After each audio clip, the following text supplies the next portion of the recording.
5 minutes to go now until the undocking of Soyuz MS-07 with Scott Tingle, Norishika Kanai, and Anton Shkaplerov inside.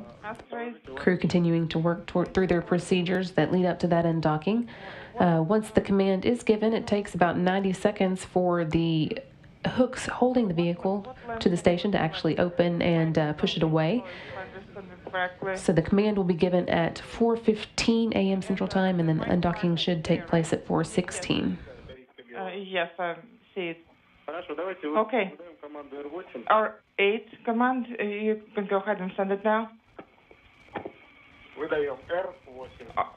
Okay. Our 8 command is sent. Our 8. Yes.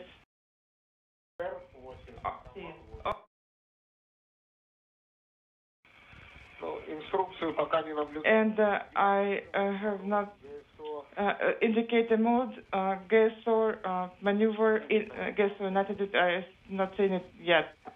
And the KDU parameters,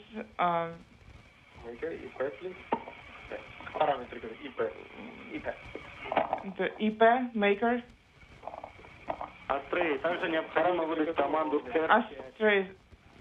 KDU parameters are nominal. And R5 command needs to be sent now. Okay. R5 command, we're sending it now. AGC mode. Okay, it has been sent. Copy. And what about the lights? Headlights, is it on? Yes, we are ready to activate headlights. We're switching to document interface transfer system display, SSVP. S17 headlight.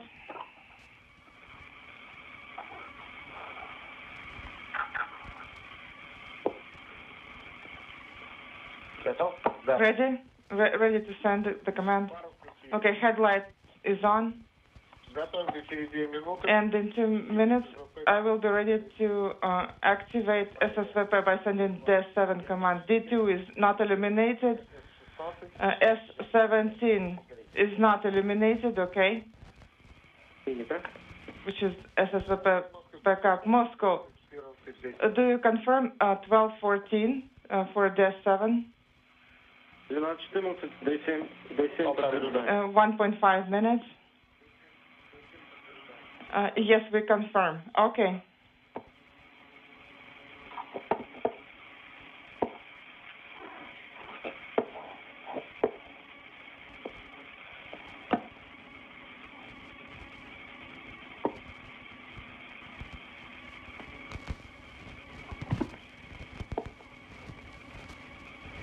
Just 2 minutes to go now until the undocking command is sent for the Soyuz to begin backing away from the International Space Station. It will take about 90 seconds for it to actually undock.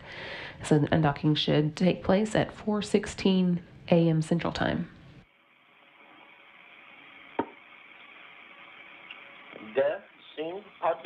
D7 command is armed.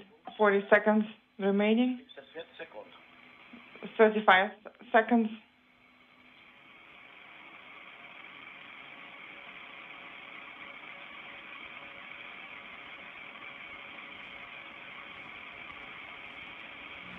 $20 seconds remaining prior to D7 command execution. 15 seconds.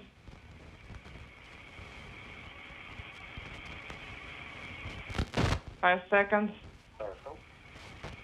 Okay. The command has been sent. Moscow at 12:14:00. D7 command has been sent for SSVP. Is illuminated. D11, D15 illuminated. G17 is illuminated. S13 illuminated. And mechanical Undocking command for the Soyuz has been sent, and now we should be seeing it back away in about 90 seconds. And D17 needs to be armed. It is armed now. 20 seconds remaining.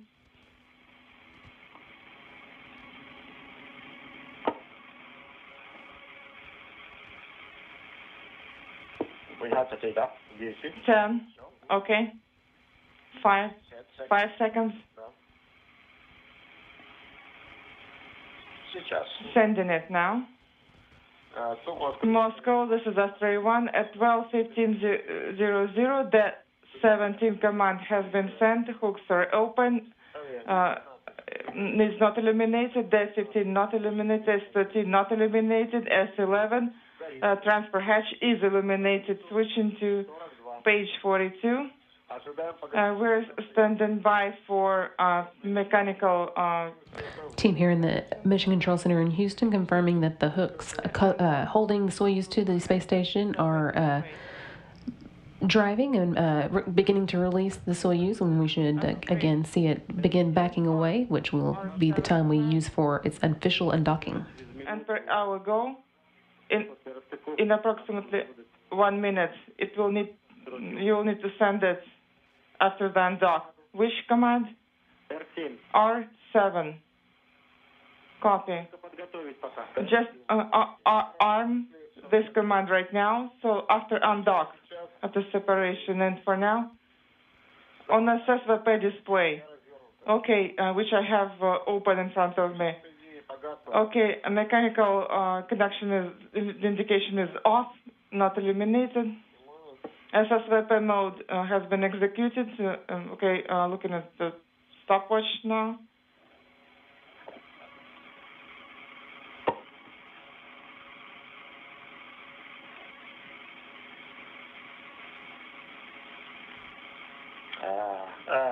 Moscow, 12:16:40. And so I'm seeing the physical separation. I confirm GSO 1-2 in attitude 1-2 arm R7 command. I'll put it in work now.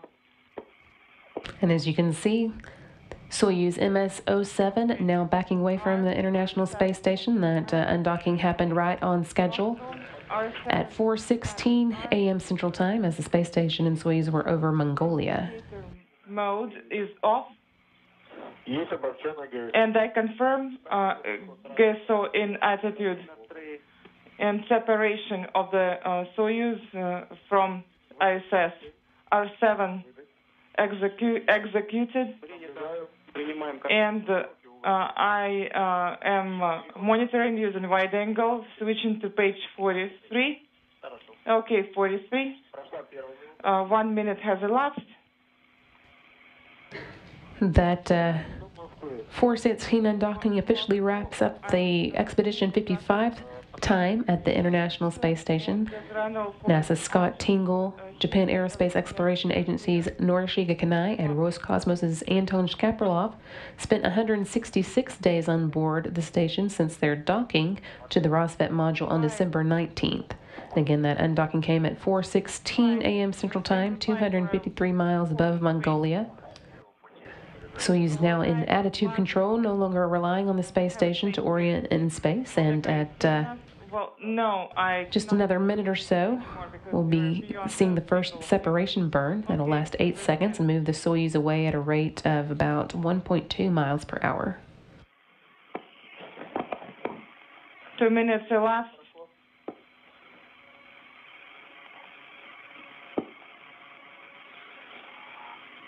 Once we're at 3 minutes, at the stopwatch. Okay, stopwatch, 3 minutes. Thrusters will be on for 8 seconds.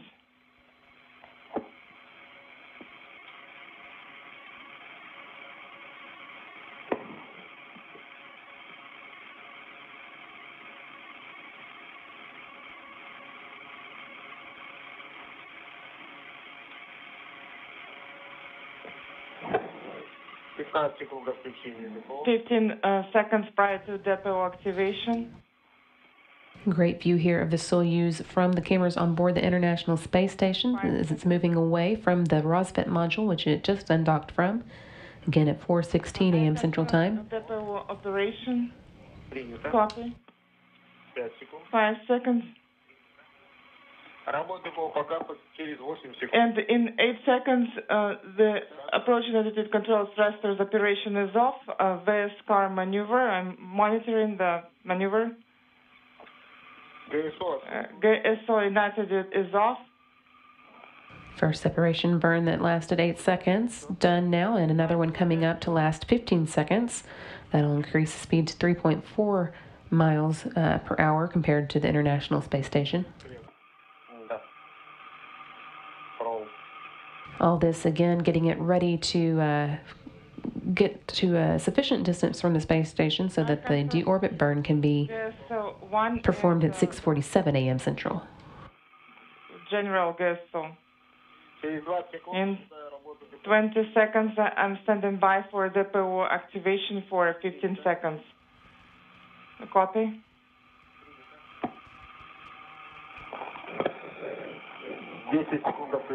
10 seconds prior to DPO activation. Copy.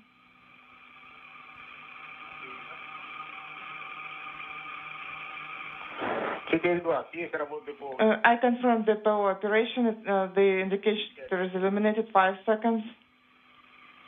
Second separation burn now beginning. Again, that'll last 15 seconds. 15. DPO operation is off. Is not illuminated. And I'm monitoring. I keep left command matrix, left field. And that second burn now complete. Everything looking good as the Soyuz continues moving further away from the International Space Station. Inside we have NASA's astronaut Scott Tingle, Japan Aerospace Exploration Agency's Norishige Kanai, and Roscosmos cosmonaut Anton Shkaplerov, who will be the commander for the Soyuz today. With the 4:16 a.m. Central Time undocking, that gets us on target for deorbit burn, coming up at 6:47 a.m. Central Time. A11 and A13. I'm sending A11 now. Okay, it has been sent. And the K1, K2 is not illuminated. D8 on SSVP. D8 command executed. Monitoring. D11, D17, G17 not illuminated. S11.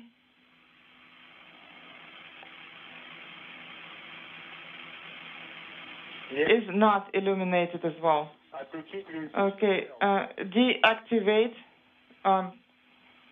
the Vizir Pechal by sending the 18 command. Okay, has been executed. It's not illuminated.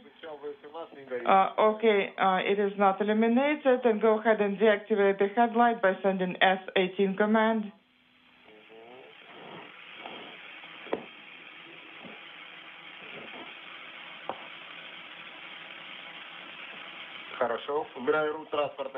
Okay, route, translational hand controller in still position.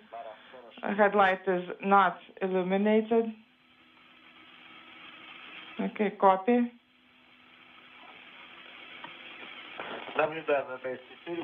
And we keep monitoring.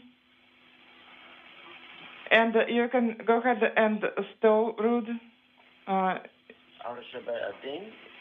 In insert configuration. With that successful 4:16 undocking from the space station, we're getting a few questions about what happens next from people using the Ask NASA hashtag. This one coming from Thunderous Thon 2, asking what's the total time it takes for the Soyuz from the time it leaves the space station to when it lands on Earth. And since it undocked at 4:16 and we're expecting it to land at 7:40, if you do the math, that means that it takes just a little under 3.5 hours to get from the space station back to the landing site in Kazakhstan. And then that leads us to another question, this one also from Twitter. coming from Tejas 2020, asking where is the Soyuz going to land. And we have a map that we can show you to give you a little bit more information on that. The Soyuz always lands in Kazakhstan, in an unpopulated area on the steppes of Kazakhstan, this time southeast of Jeskazgan. And you can also see that it'll be passing over Baikonur, which, in addition to being kind of in the ballistic landing region, or a little above it, is where the next crew scheduled to come to the space station is preparing for launch right now. Command, Moscow. Yes, you're going to send GF4 command from input 2. Okay, I'm going to send it from input control panel 2. GF4 command, transmit display is deactivated. The command has been sent. And TV mode to on is, should I put it in work? Yes. You can see how quickly the Soyuz is moving away from the International Space Station, having just undocked at 4:16. Now 10 minutes later, it's basically a dot in the distance from this view of a camera on board the International Space Station. It's continuing to move away, and in the interest of getting into place for its 6:47 a.m. Central Time deorbit burn. Well, it switched to green. Copy.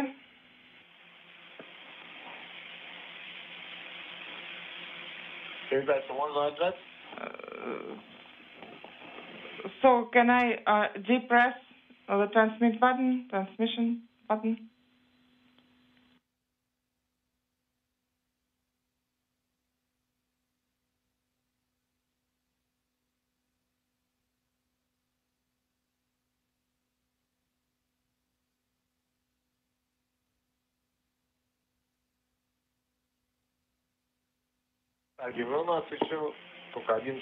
So is it 1 hour remaining before the next set of dynamic ops? Well, yes, about 1 hour.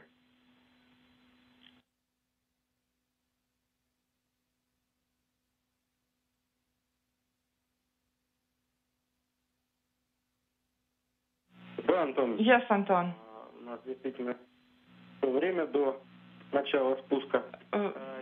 We still have some time prior to descent, and you can go ahead and send K11 command.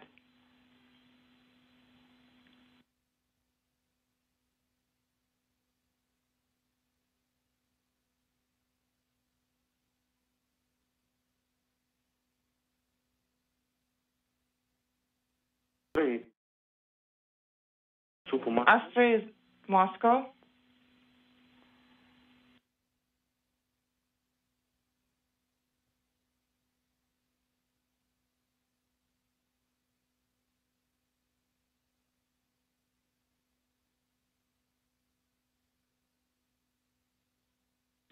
Astra, how do you read me?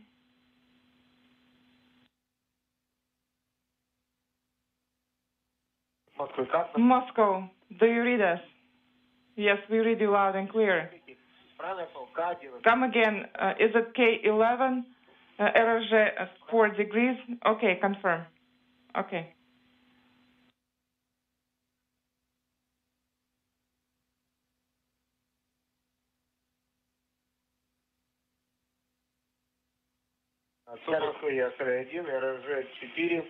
RRG now in the 4 degrees mode. K11 is eliminated. Copy.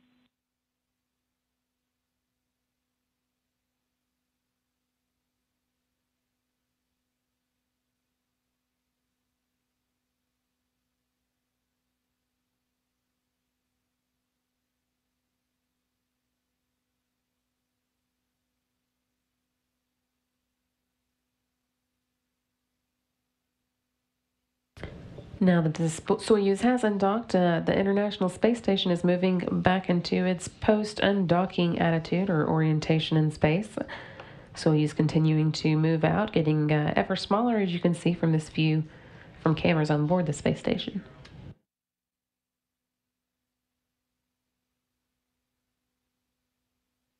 Everything continuing to go well as the crew members have been moving through their post-undocking procedures. We've had 2 successful engine firings that increase the distance between it and the International Space Station.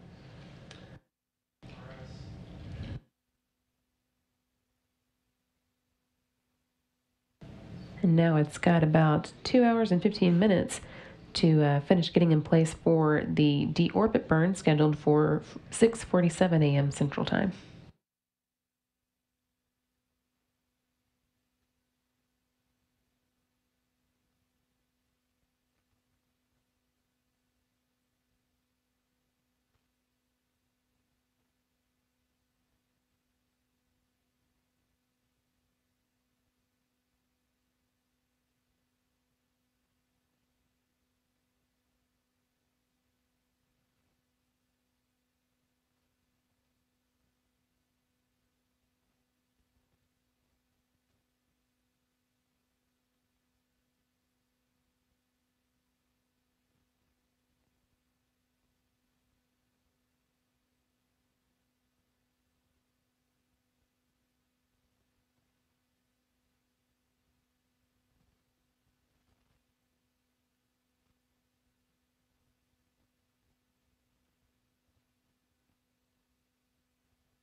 Now that the Soyuz is on its own, you can get a good idea here of how much space the crew has to work within while they're inside the Soyuz. This is in particular the descent module of the Soyuz, which before it returns to Earth will be breaking away from the other 2 portions of the Soyuz.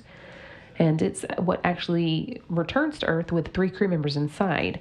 The Soyuz commander, who in this case is Anton Shkaplerov, sits in the center with Flight Engineer 1, in this case that's Scott Tingle, on the left side, and Flight Engineer 2, Norishige Kanai, on the right side. You can see it's a pretty small space, so luckily the crew members don't have to be confined to it for very long. They are scheduled to land at 7:40 a.m. Central Time today, so that's just a little over 3 hours from now.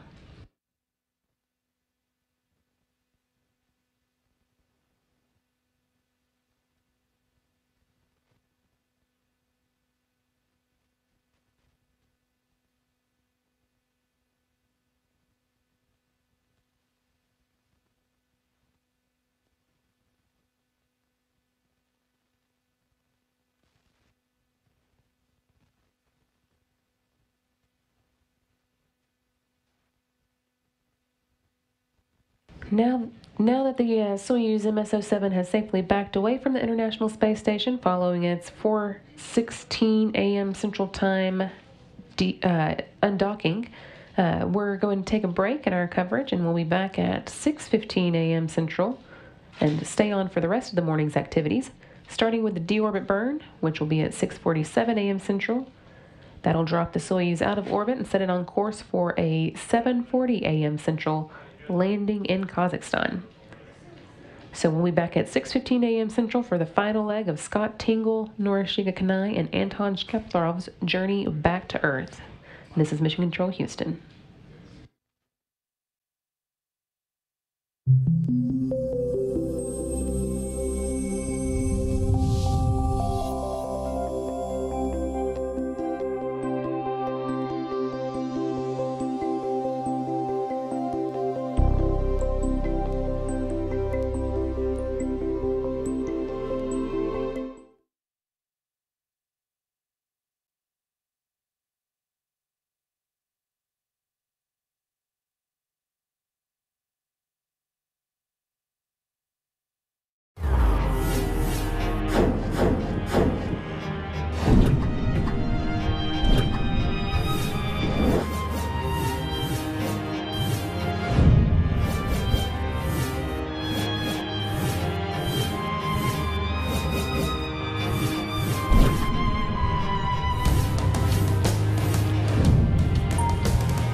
Good morning and welcome back to the Mission Control Houston and the International Space Station Flight Control Room, where the Space Station Flight Control team has been following along with the preparations for the Soyuz MS-07's deorbit burn coming up at 6:47, just 32 minutes from now, and it's landing at 7:40 a.m. Central Time in Kazakhstan.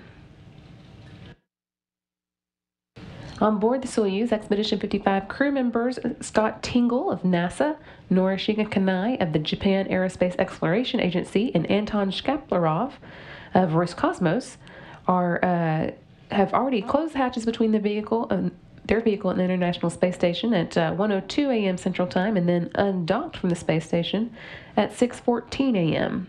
That officially wrapped up Expedition 55 after 166 days on board the space station.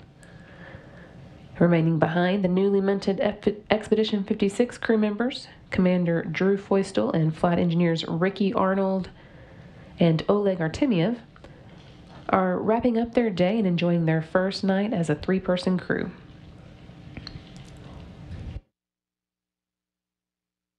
Here in the International Space Station Flight Control Room, Flight Director Scott Stover is leading the team through the morning's activities, with Capcom Andreas Mogensen, who is an ESA astronaut, helping at his side. And then on the other side of the world, the flight control team in Moscow is led tonight by Svetlana Mironova. And going a little farther, in Kazakhstan, a number of officials and vehicles are standing by in preparation for this morning's landing. 8 Mi-8 helicopters are on their way from Karaganda, Kazakhstan, to the primary landing site, which is just southeast of Zhezkazgan. Those helicopters hold the television equipment that will provide us views of the landing, and also the inflatable medical tent that the crew members will be taken to immediately after touching down. 2 more helicopters will be ready about 250 miles away in the area where touchdown would take place if a ballistic entry occurred, with the capsule coming in at a steeper entry than usual. And then a final 2 helicopters will loiter midway between those 2 sites. Also aboard the helicopters, headed to the primary landing site, are several NASA representatives, including Deputy Space Station Program Manager Dan Hartman, astronaut Kjell Lindgren, Flight Surgeon Rainer Effenhauser, and NASA Landing Team Coordinator Chad Rowe, as well as NASA spokesperson Gary Jordan and NASA photographer Bill Ingalls. 6 all-terrain vehicles have also been deployed for landing, and 3 airplanes that serve as flying command centers. Those airplanes will provide direct communication with the crew and relay those communications back to Moscow. Weather for this morning's touchdown is forecast to be clear and cool, with temperatures in the 60s and winds at 23 miles per hour. So we're hoping to get you some great views of the crew's return to Earth, now 1 hour and 21 minutes away.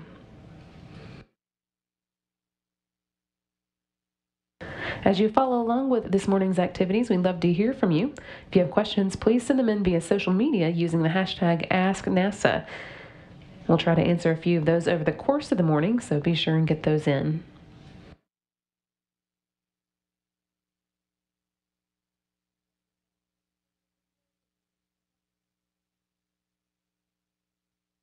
Despite the early morning hour, it's already been a busy day in space and here on the ground. The International Space Station crew actually started their day around 5 p.m. Central on Saturday, a change from their usual wake-up of 1 a.m. Central. And after making the final preparations for departure, the 6 crew members said a final round of goodbyes and closed hatches between their vehicles at 1:02 a.m. Central. Some video of that activity is playing here with Oleg Artemyev, one of the crew members left behind as part of Expedition 56, closing the hatch on the space station side of the hatchway. On the other side, of course, is Scott Tingle, Norishika Kanai, and Anton Shkaplerov. That again took place at 1:02 a.m. Central Time. And then once the hatches were closed, there were a series of leak checks on both sides before the Soyuz MS-07 undocked from the Rosfit module. That was at 6:14 a.m.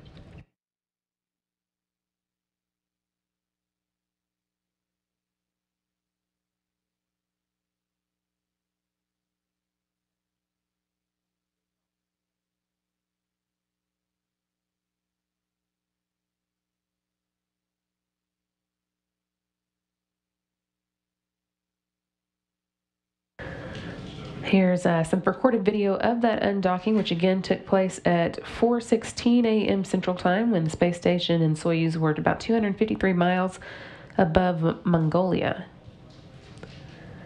Shortly after that undocking, the Soyuz performed 2 short engine burns, one lasting 8 seconds and one lasting 15 seconds, to move the Soyuz away from the International Space Station.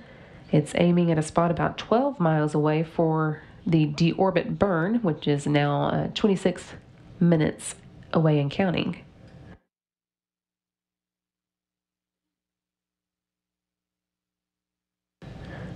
This undocking marked the end of 166 days spent at the International Space Station for the 3 astronauts on board. And with the additional 2 days it took them to arrive at the space station following their launch on December 17th, when they touched down in Kazakhstan in 1 hour and 18 minutes, they'll have spent a total of 168 days in space and traveled 71.2 million miles on 2,688 orbits around the Earth. And it's been a busy 168 days for the crew. And they again are made up of Scott Tingle, Norishika Kanai, and Anton Shkaplerov. Over the course of it, they saw the arrival of 4 other vehicles, one SpaceX Dragon cargo vehicle, one Russian Progress resupply ship, one orbital ATK Cygnus cargo vehicle, and one Soyuz, which in March delivered the crewmates they'll be leaving behind. It's Drew Feustel, Ricky Arnold, and Oleg Artemiev. They also packed up and waved goodbye to 2 SpaceX Dragons, one Progress, and the Soyuz that took home Mark Vande Hei, Joe Acaba, and Alexander Masurkin, who were at the space station when Tingle, Kanai, and Shkaplerov arrived.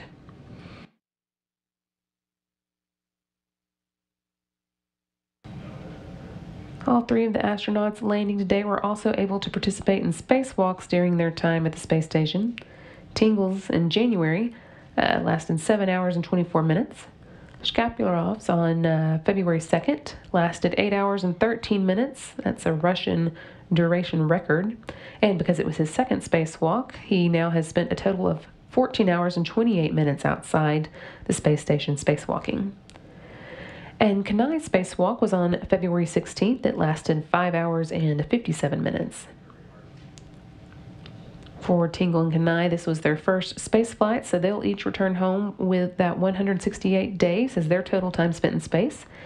And it was Shkaplerov's 3rd mission, so he'll now have a total of 532 days in space, putting him at 17 on the all-time list for most days spent in space, tied with Mikhail Turin.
We're about 19 minutes away now from today's deorbit burn, coming up at 6:47 a.m. Central Time, and everything's going according to plan in preparation for that burn.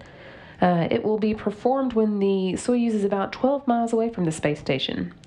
It'll start 24 seconds after 6:47 and finish 4 minutes and 40 seconds later at 4 seconds after 6:52 a.m. Central. The engines will fire against the direction that the Soyuz is traveling again, basically acting as a brake on the Soyuz and slowing it down to drop it out of orbit.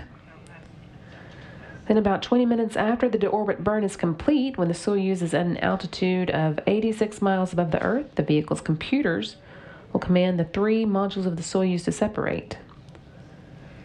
An orbital module on top, which is where the crew has a small amount of room to move around during the 2-day flight to the space station, and the instrumentation and propulsion module on the bottom, which houses the oxygen storage tanks, the attitude thrusters, avionics and communications and control equipment. Both of those will separate from the descent module, which is in the middle. That's where the crew resides. It holds personally contoured seats for the crew members' use during launch and entry, as well as landing, and it also has all the controls and displays necessary for critical flight activities. In addition, it has the life support provisions and batteries for reentry and landing, and parachutes and soft landing rocket engines that slow the vehicle down just before touchdown. That's actually the only part of the Soyuz that's going to return to Earth. The orbital module and the instrumentation and propulsion module both burn up in the Earth's atmosphere, while the descent module continues on with Tingle, Kanai, and Shkaplerov inside.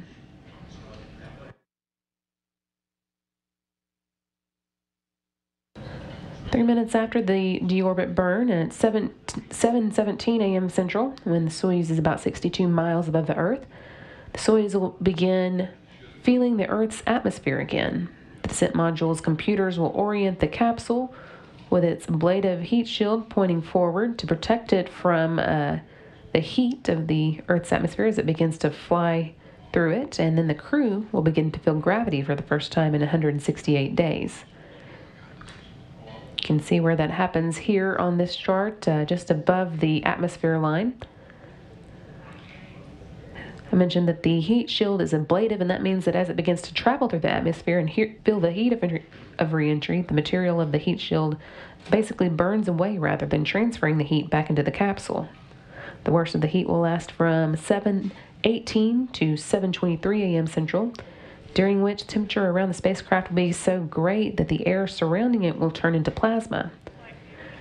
7:23 is also when the crew inside the Soyuz will experience the maximum gravity load.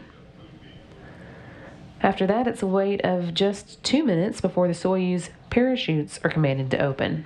About 15 minutes before landing, when they're still 35,000 feet up, or about 6.6 miles, the Soyuz computers will command the first of a series of parachutes to deploy.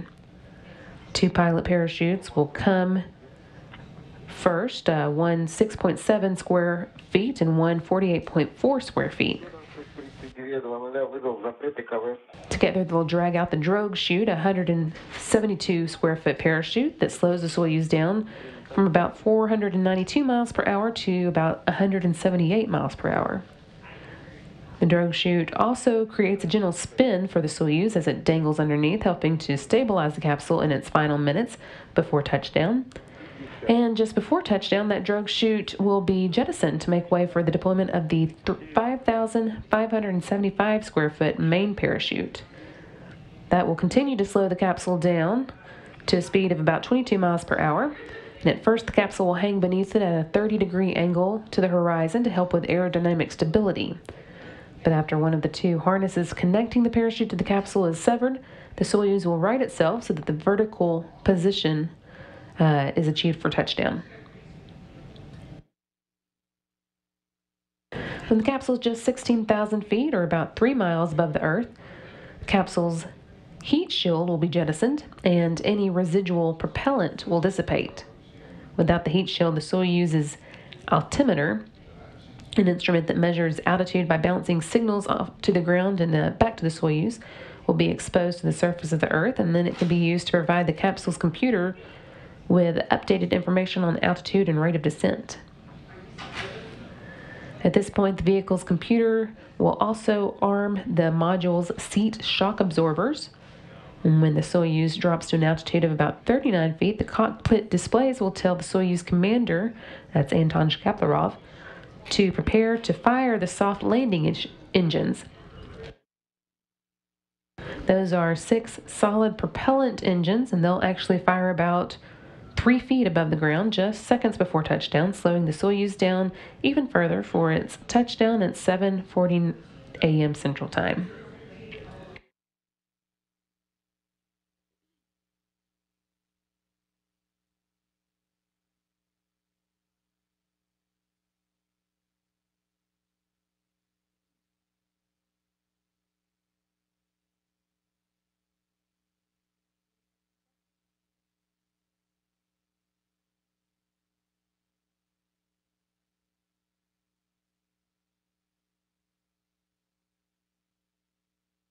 We've still got more than 12 minutes before the deorbit burn, so we're going to take a few questions that we've been getting in on social media. Again, you can send your question in using the hashtag AskNASA.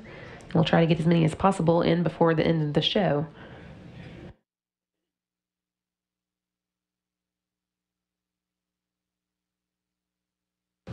First up from Moog1976, asking, have the Astros been up all night and have the rest of the crew gone back to bed now that the hatches are closed? So the astronauts actually took about a 6-hour nap before all the activities really got going today. And we say they took a 6-hour nap. They had time on their schedule for a 6-hour nap. And of course, they're adults, so whether or not they actually took it was up to them. But they got a wake-up call at 5 p.m. Central Time, which is quite a bit different than their usual 1 a.m. Central Time wake-up call. Now that the 3 members of the Expedition 55 crew have departed, the 56 crew members left behind are getting ready for their sleep period to begin, and then they'll have some off-duty time tomorrow as well. And of course, the crew on board the Soyuz will have to wait until they get back to Earth and actually go through a few medical tests before they get a chance to lay down and grab some sleep.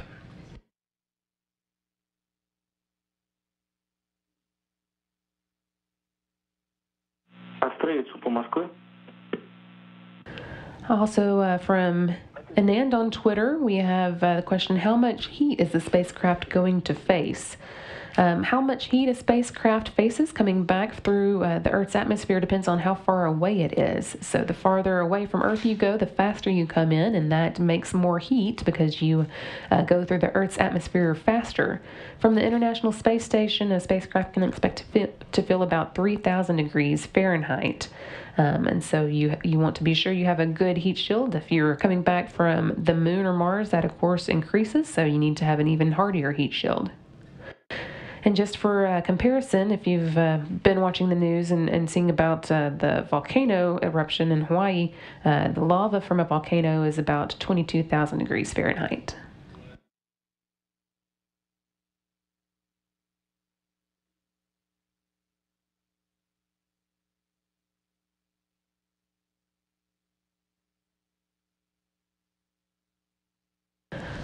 From Scarlett on Twitter, she wants to know how the capsule handles the heat when entering the Earth's atmosphere. And the way that the Soyuz handles the heat is with an ablative heat shield. An ablative heat shield actually burns away as it goes through the heat so that the heat is dissipated rather than transferring it back into the capsule. And really, the astronauts inside the capsule shouldn't feel too much heat at all.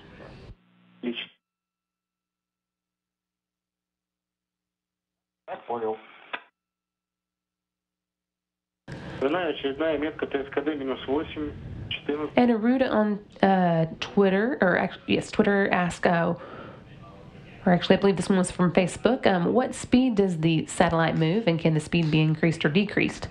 When it's attached to the International Space Station, the Soyuz is going, and the space station, of course, are going about 17,500 miles per hour. And that stays pretty steady for the most part. However, once the Soyuz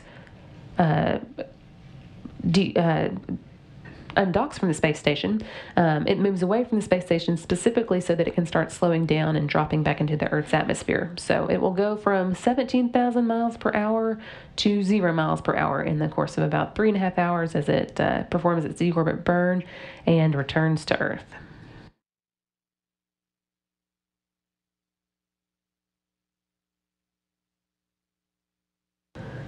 And Alexander Nowak on Twitter asking how many people can travel in the capsule. The Soyuz is specifically built for 3 people, and it is a fairly tight fit. There's not a lot of room to try and smuggle anybody else up to space in it. You can see here kind of how the capsule is set up. You've got 3 seats. The commander, in this case Anton Shkaplerov, will be sitting in the middle, with Scott Tingle on his left and Norishika Kanai on his right. And this is just the middle part of the Soyuz. There's also another part that gives them a little bit more room to move around on the way to the space station. But this is the only thing that comes back from the space station with them.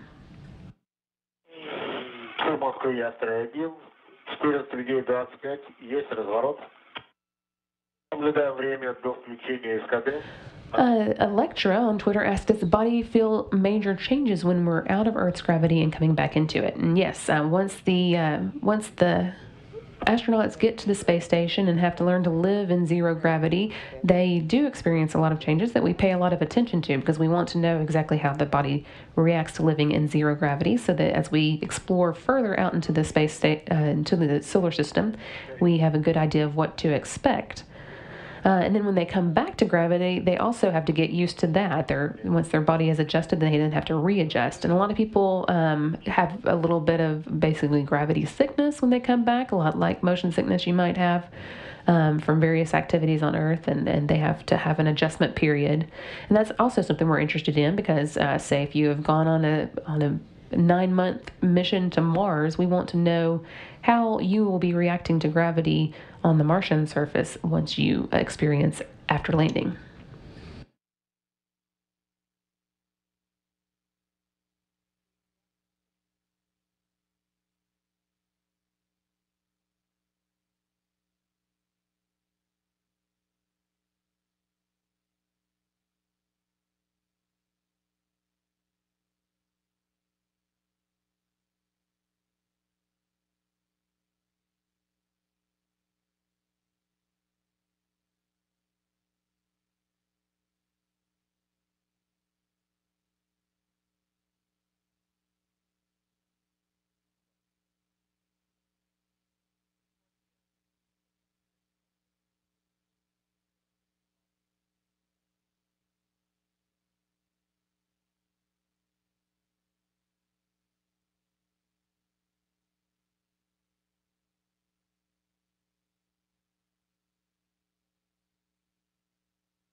Just under 3 minutes left until the Soyuz MS-07 begins its deorbit burn. That starts at 6:47 and will last 4 minutes and 40 seconds to wrap up at 6:52.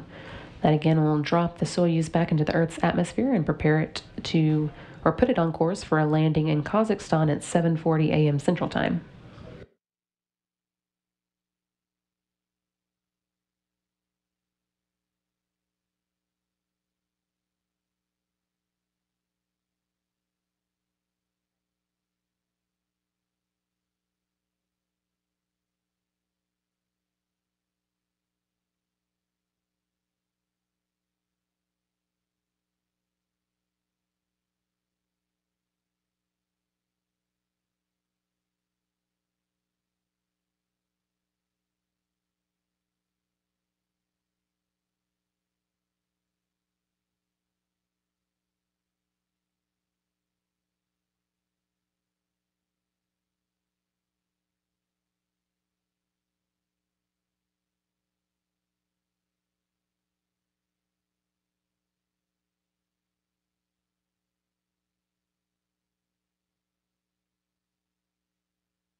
Японская авиастроя. На связи. Минута включения СКД. Есть подготовка режим стабил. USSG. L3, L7. Принято. Есть на формате 42 открытие крышки СКД. Включаем G3. Подаем G3. G3 горит. Deorbit burn scheduled to start in 30 seconds now. Again, it'll last a full 4 minutes and 40 seconds and wrap up at 6:52 a.m. Central Time. Импульс. Понял, время импульс. 15 секунд до включения СКД. Принято.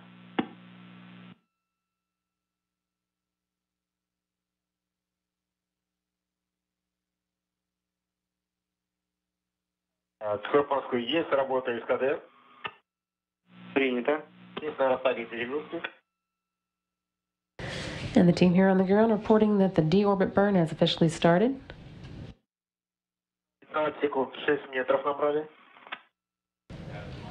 Принято. Engines will be firing into the direction that the Soyuz has been traveling so that it will slow down and then drop back into the Earth's atmosphere. 30 секунд, 13.3 метров. Принято.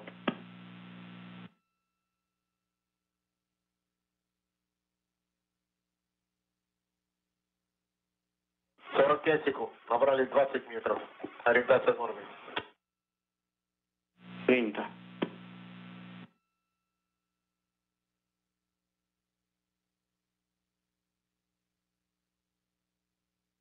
Отработали минуту, набрали 27 метров. Ориентация в норме. Принято.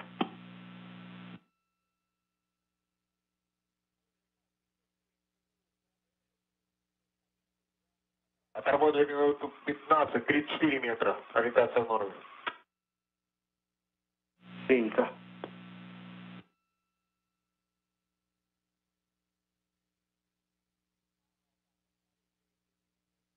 Минута 30, 41 метр. Ориентация в норме. Принято.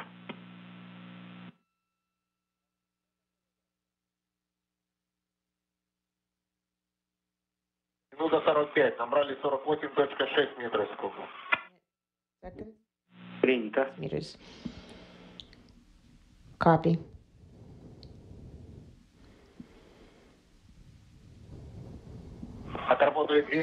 We have been operating for 2 minutes. We have gained 55 meters. Attitude is nominal. Copy. 2 minutes and 15 seconds into the deorbit burn. Everything's going well so far, according to the crew on board. Meter gain. Copy.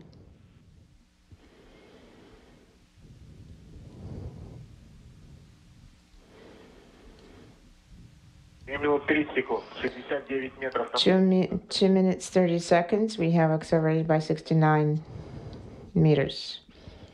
Copy.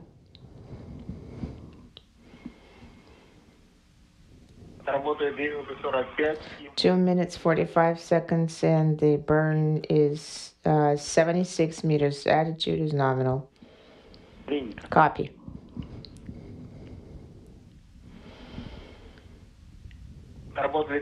We have been operating for 3 minutes, and the burn 83.3. Attitude is nominal.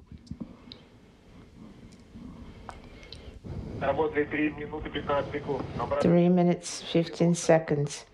Burn is 90 meters, and attitude is nominal. Copy.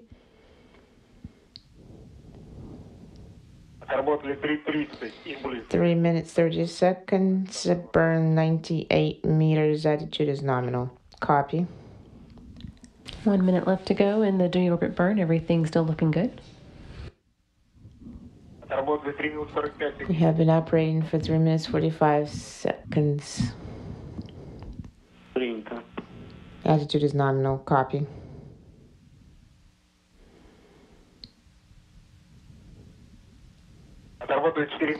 Four minutes 111 meters. Burn. Copy.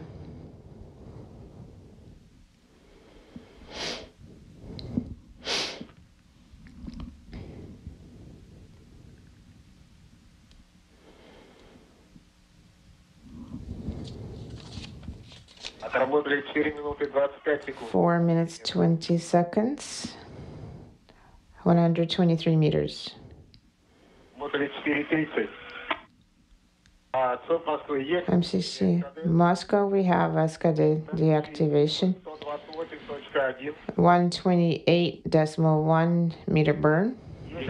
По гибкому циклу есть термодатчики подключены. We have the thermal sensors activated. Copy.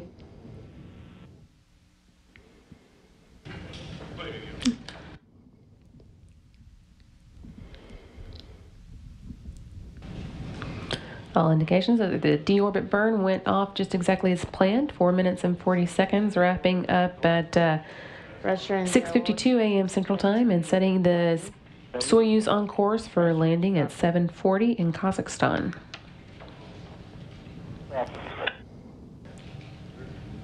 The next milestone will be will be coming up at 7:14 when preparing for separation.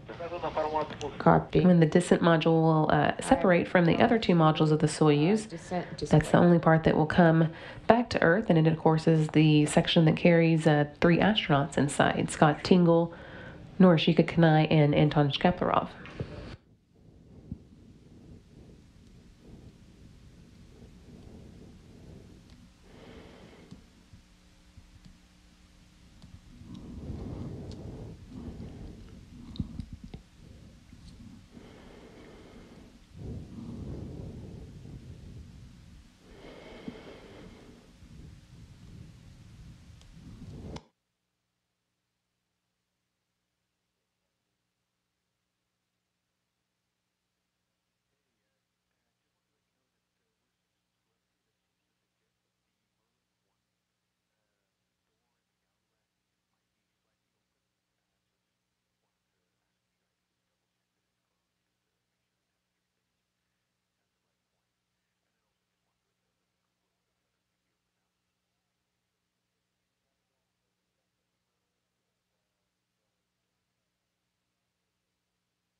10 minutes away now from the separation of the descent module from the orbital module and the instrumentation and propulsion module. The orbital module is on top and the instrumentation and propulsion module are on bottom. Orbital module houses a little bit of room to move around during the trip to the space station after launch, and then the instrumentation and propulsion module houses the oxygen storage tanks, attitude thrusters, avionics, and communications and control equipment. Both those come apart from the descent module at 7:14 a.m. Central Time today, while the descent module with the crew inside goes on to land on Earth. Besides the crew, it contains personally contoured seats for them to sit in during launch, entry, and landing, as well as all the controls and displays necessary for critical flight activities.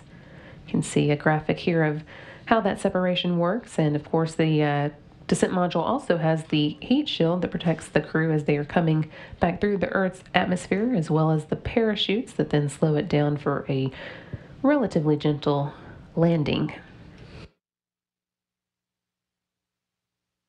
There are a series of parachutes, starting with 2 pilot chutes that pull out a drogue chute that slows the spacecraft down and then makes way for the main parachute. And of course, there are also 6 soft landing engines as well that further slow it down.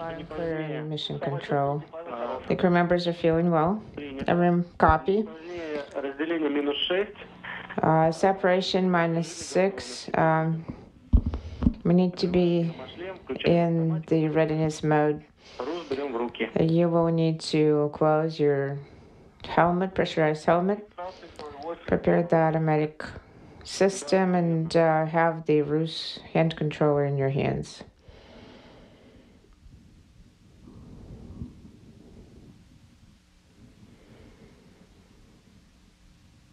Flight control team on the ground in Moscow. They're going over the items that the crew needs to check off their list in preparation for the separation of the descent module.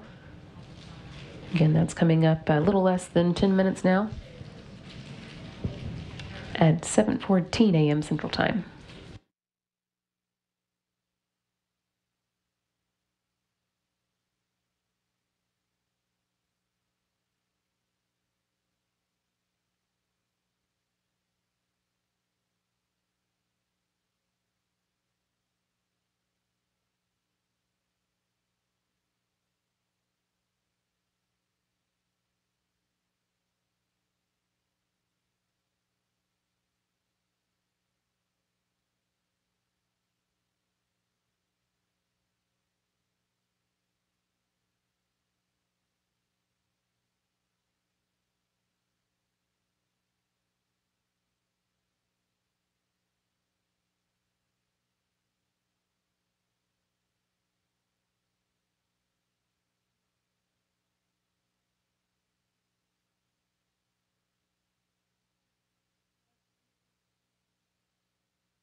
Got time for a couple of more Ask NASA questions, and you can keep those coming using the hashtag AskNASA. This one from Lee on Twitter asking if a ballistic entry occurs, what would be the expected effects of the passengers of the Soyuz? Ballistic entry is what happens when the capsule comes in more shallow than it's supposed to. We don't expect that to happen today, but we are always prepared just in case it does. And generally, the effects would be that the passengers would be okay. They might be a little bit more, might have a little bit of a harsher landing than usual. But we've had several astronauts come through ballistic entries and come out the other end just fine.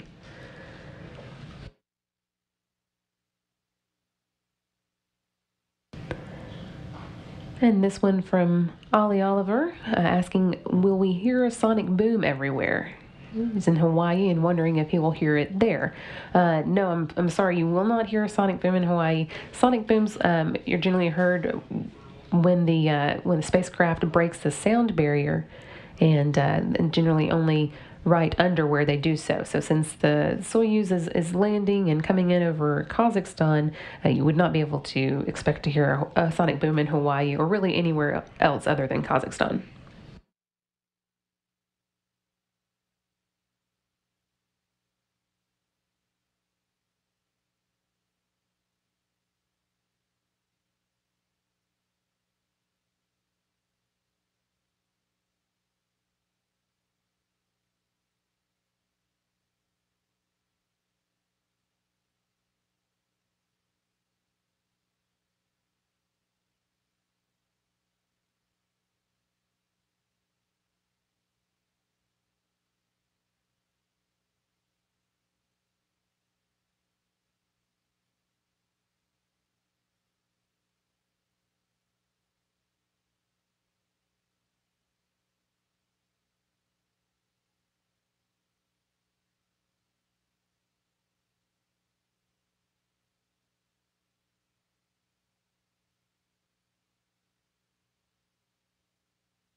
Once we get to the point of the Soyuz descent module separation at 7:14 a.m. Central Time, things will start happening pretty fast.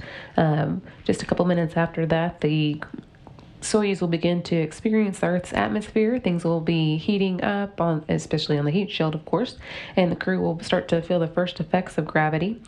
After that, they will be beginning at 7:18 a.m. Central Time to enter the point where the air around the capsule gets so hot that it turns into plasma. That starts at 7:18 and lasts until about 7:23 a.m. Central Time, which is also when they'll feel the maximum amount of gravity. They'll feel about 4 or 5 times the gravity that we feel here on Earth at that point. That lasts again until about 7:23 a.m. and then at 7:25 we start seeing the parachutes unfurl, and so things will begin to slow down and be making its way down to its touchdown, which is scheduled for 7:40 a.m. Central Time.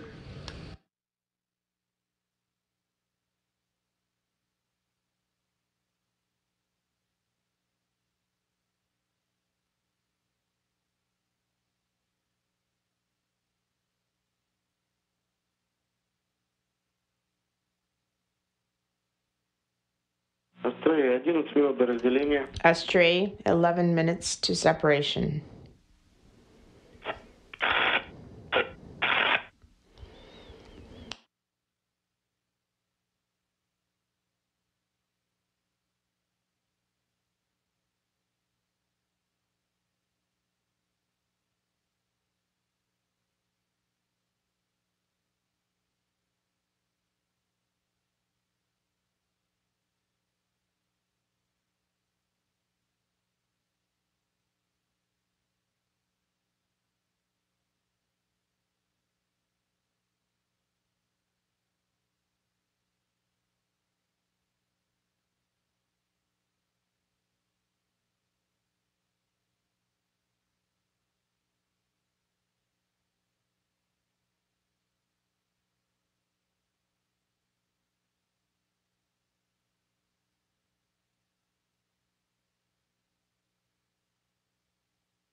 As the Soyuz makes its way back toward Earth, the teams who will be meeting them at their landing site are also making their way to the deserts of Kazakhstan. We've got 8 M-18 helicopters on their way to the landing site, the primary landing site, which is southeast of Jeskazgan, along with in them, there's the television equipment that will provide the views of the landing and the inflatable medical tent that the crew members will be taken to immediately afterward.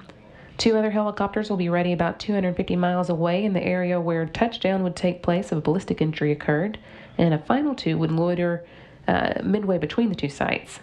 Also aboard the helicopter, headed to the primary site, there are several NASA representatives, including the Deputy Space Station Program Manager Dan Hartman, astronaut Shel Lindgren, Flight Surgeon Rainer Effenhauser, and NASA Landing Team Coordinator Chad Rowe, as well as NASA spokesperson Gary Jordan and NASA photographer Bill Ingalls. Besides those helicopters, there are 6 all-terrain vehicles that have also been deployed for the landing and 3 airplanes that serve as flying command centers. The airplanes provide direct communications with the crew and relay those communications back to Moscow.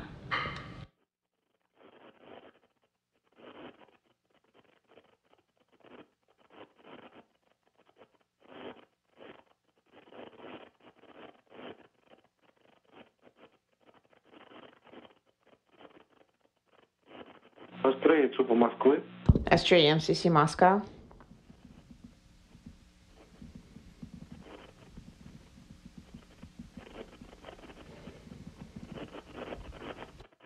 Australia, ответьте. Australia, MCC Moscow.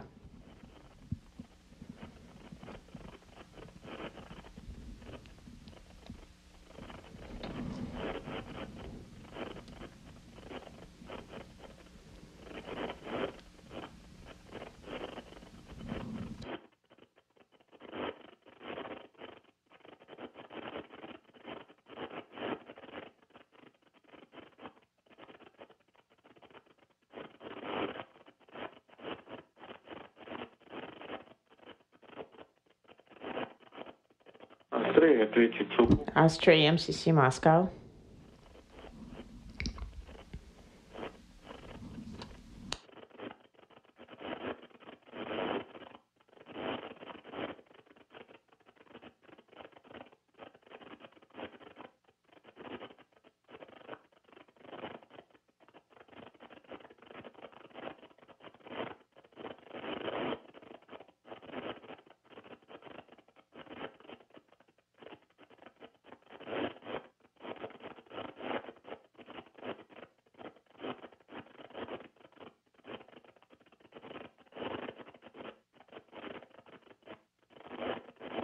Five minutes left now until the descent module will be disconnecting from the other 2 modules of the Soyuz, and again will be continuing on to Earth with Scott Tingle, Norishika Kanai, and Anton Shkaplerov inside. Australia, this is MCC Moscow. How do you read us?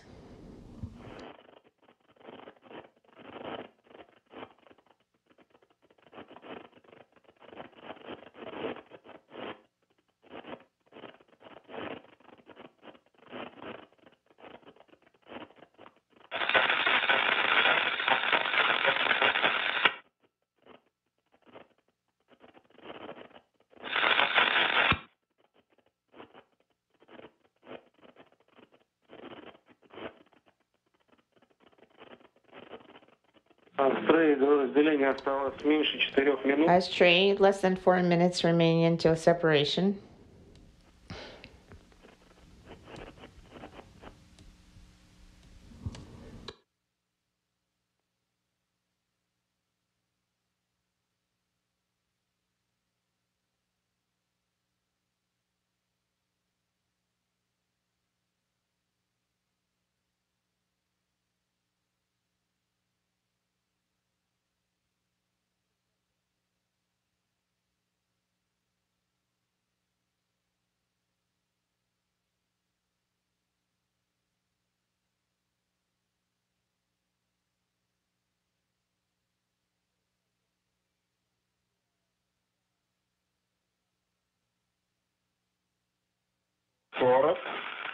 40. Attitude is nominal. The crew members are feeling fine. Yes, we're reading you astray. How do you read us? I read you loud and clear. We also read you loud and clear. A reminder, after the separation, perform calm without leaving the push to talk button depressed. Soyuz Commander Anton Shkaplerov there, confirming the crew is still doing well. Everything heading towards the descent module separation, coming up in just about 2 minutes now.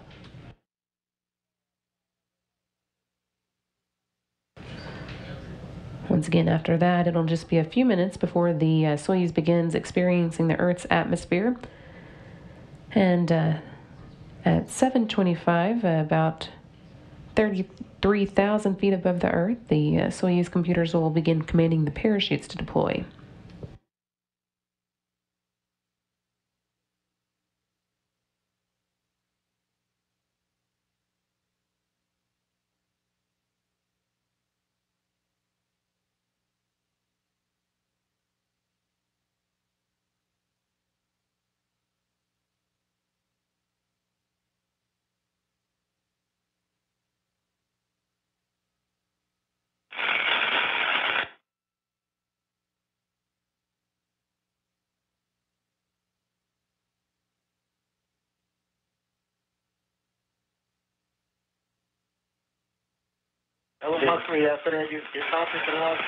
FCC Moscow, Astray 1. We have L9 illuminated. Copy.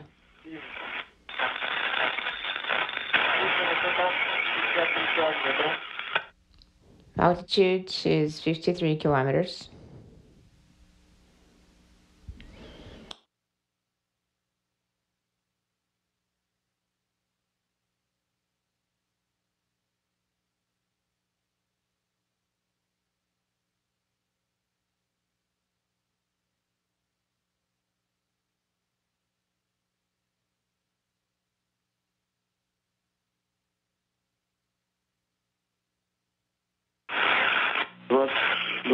секунд до разделения. 25 seconds to separation.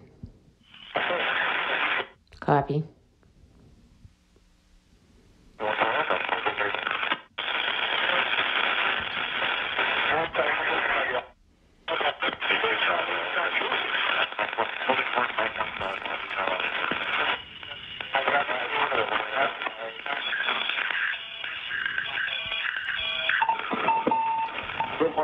FCC Moscow, Astray.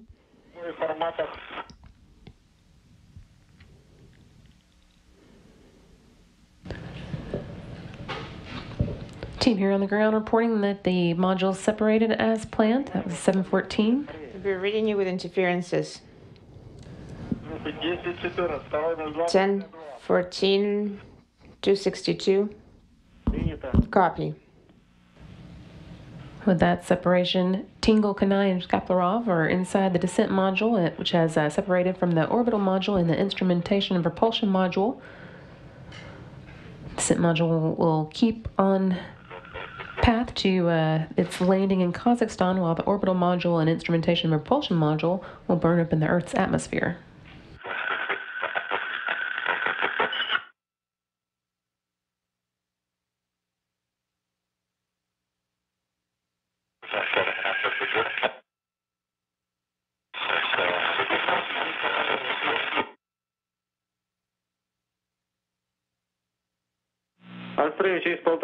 Astray, in 1 minute and a half, you will be performing reentry.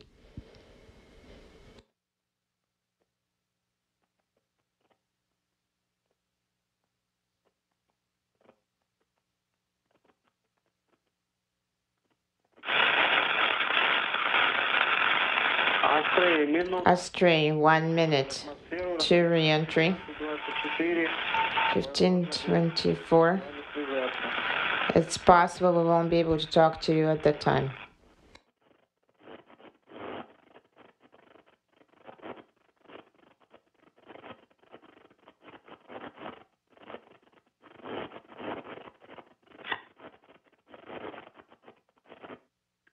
71 штатная схема установлена.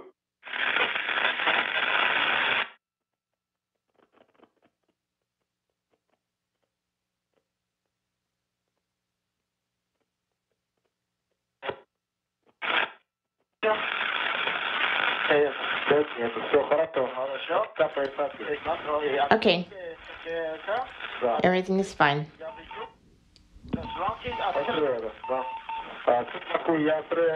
Astray 1.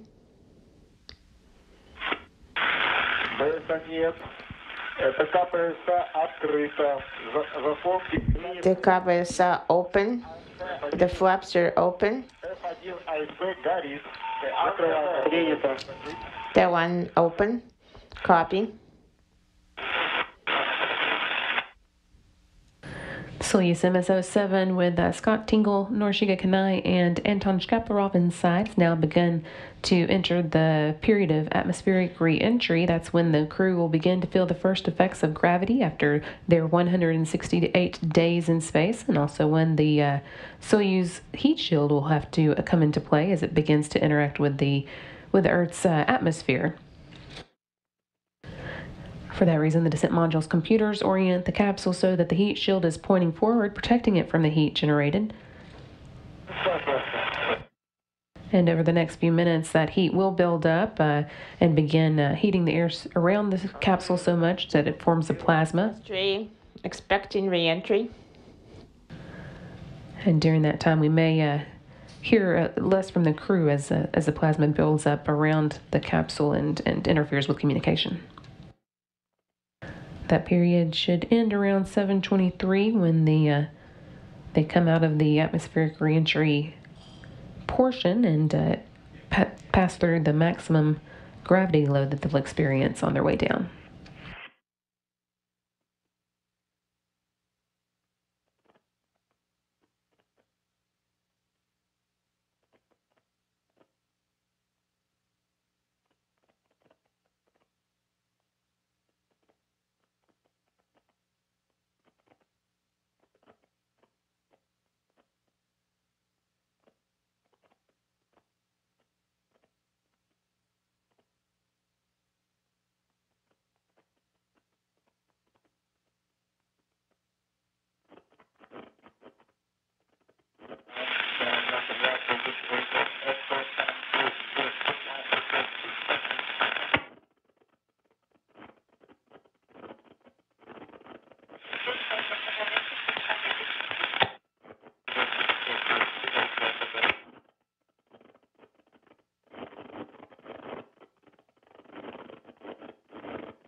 Just a minute or so left before the Soyuz makes it through the highest of the heating of their reentry into the Earth's atmosphere.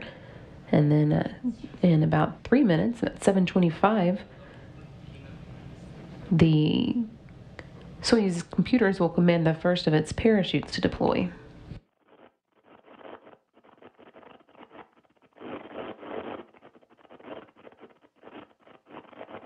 All indications that everything is continuing to go well as the crew on board the Soyuz, Scott Tingle, Norishika Kanai, and Anton Shkaplerov, head towards their 7:40 a.m. Central Time touchdown in Kazakhstan.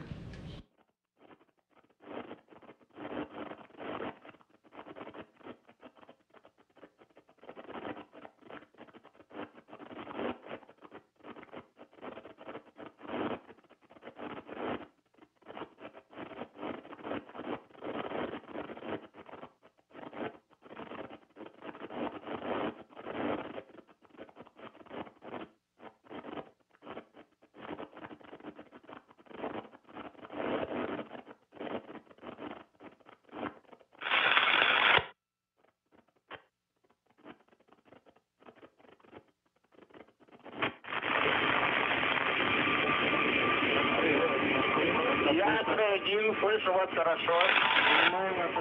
Самочувствие экипажа хорошее. Отработали импульс без замечаний. Дельта Т атмосферная плюс 3. 3 перелета. 3 секунды перелета. Как приняли? Это максимальная перегрузка. Максимальная перегрузка сейчас 4:03 падает. 15 градусов. 15 integrals. 792 is the pressure in the descent module.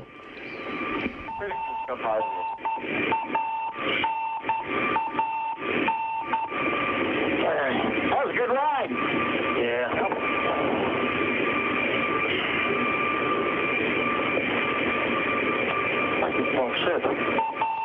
Where's the iPad?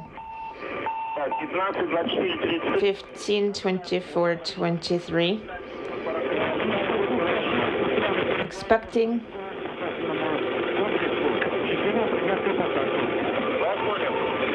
Copy all. As you can tell, we've regained communication with the crew, and I believe I even heard Scott Tingle in there saying that it was a good ride through the plasma.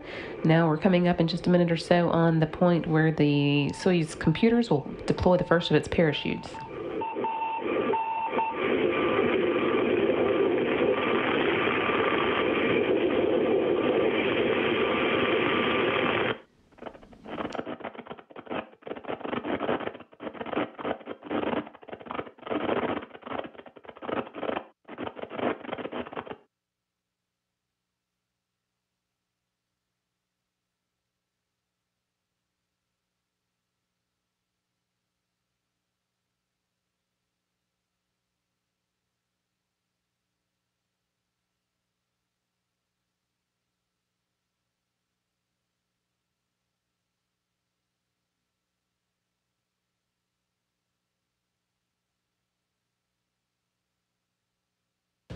"14 minutes now until the scheduled touchdown, and the parachutes will have begun to deploy. It's about 33,000 feet above the Earth and traveling just under 500 miles per hour.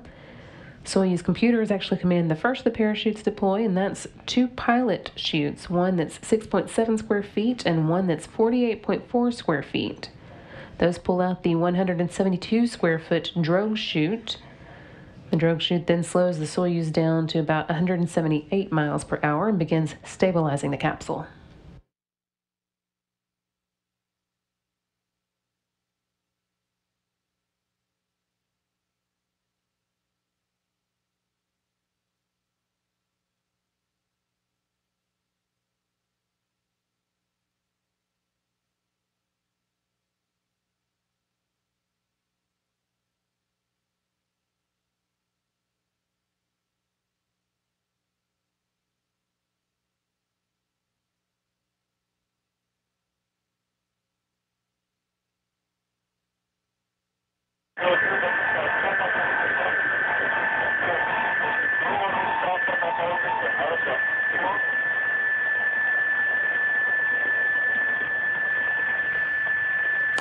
And as you can see, we're getting a good view now of the Soyuz making its way home, still going fast under a drug chute that will be making way for the 5,575 square foot main parachute. It slows down the Soyuz to about 22 miles per hour and holds it with a couple of harnesses at a 30-degree angle to the horizon until the bottom harness is removed and the Soyuz swings into a vertical position for touchdown. The crew members are feeling well.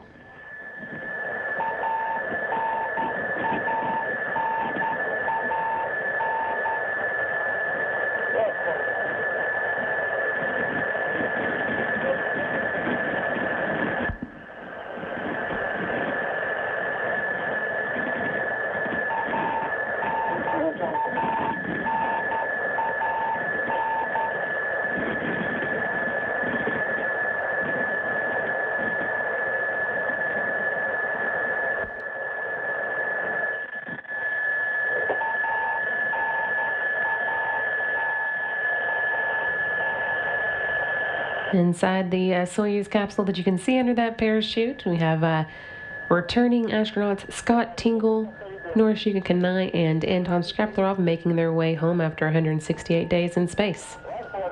Copy. Everything continuing to go well as they head toward a 7:40 a.m. Central Time touchdown in Kazakhstan.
Yes.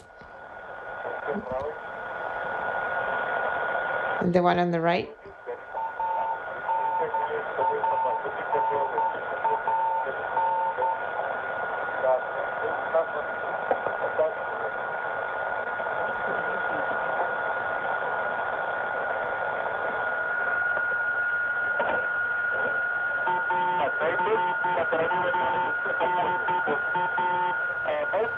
Welcome to those who are just joining us on Facebook Live. We're about 10 minutes away now from the landing of astronauts Scott Tingle, Norishika Kanai, and Anton Shkaplerov in their Soyuz MS-07 vehicle, which you can see here under its parachute, returning to Earth after 168 days in space.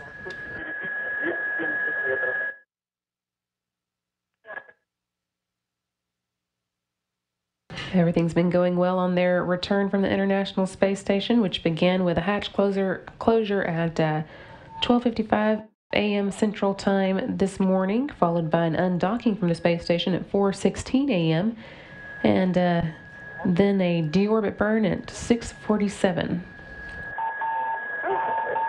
It's making its way down for a touchdown at 7:40 a.m. Central Time in the Kazakhstan deserts southeast of Jezkazgan.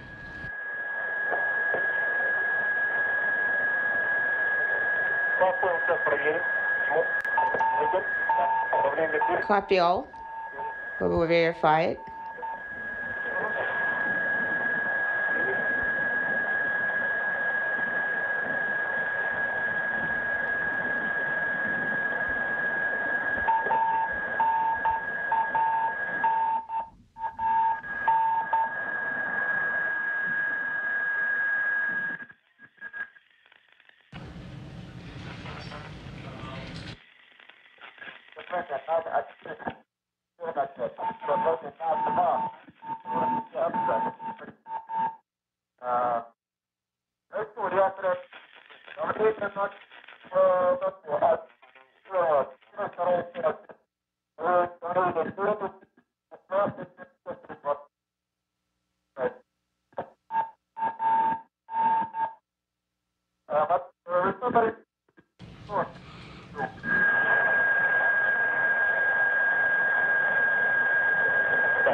Preparing for landing.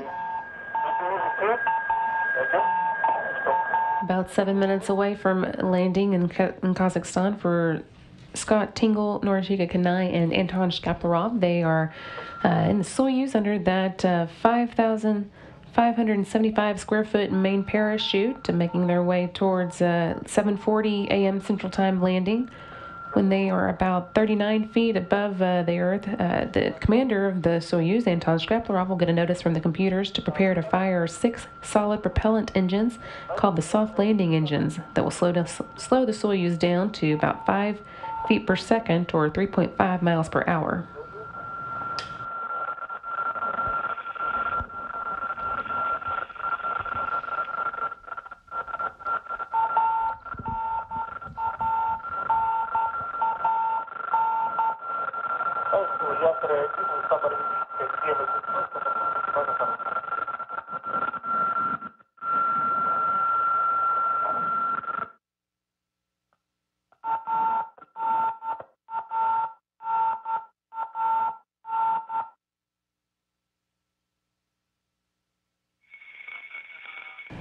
Weather forecast looks to have lived up to its promise, which was clear skies, although the day is supposed to be breezy with winds up to 23 miles per hour and a fairly cool day as well with temperatures in the 60s.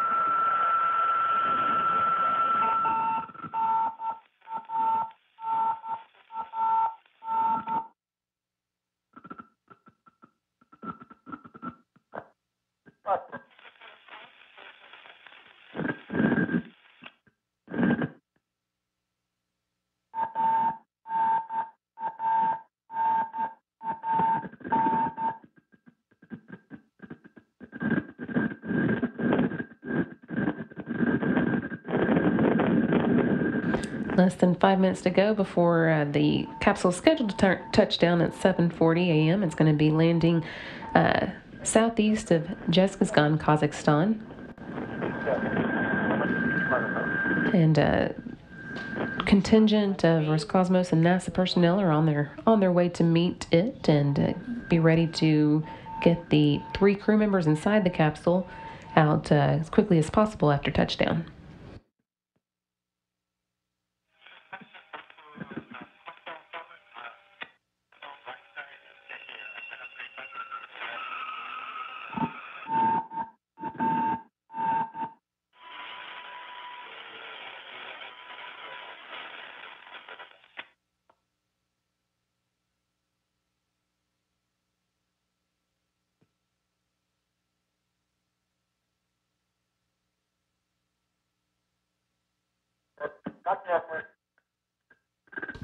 How do you read us?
Should be a little bit over a minute away from the planned touchdown at 7:40 of this Soyuz MS-07, carrying Scott Tingle, Norishika Kanai, and Anton Shkaplerov back to Earth after 168 days in space.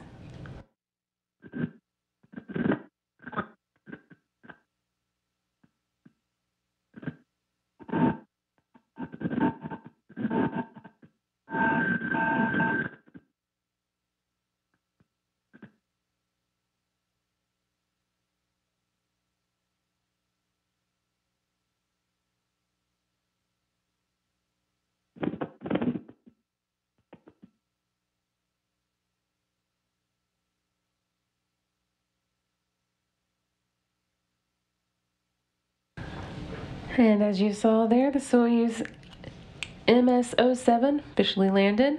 Looked like that was at 7:39 a.m. Central Time, although we'll be sure and get an official time for you. That will be Central Time, or 6:39 p.m. Kazakhstan time. That brings to an end a 168-day in space for these three members of the Expedition 55 crew, NASA's Scott Tingle and the Japan Aerospace Exploration Agency's Norishika Kanai, as well as Roscosmos's Anton Shkaplerov.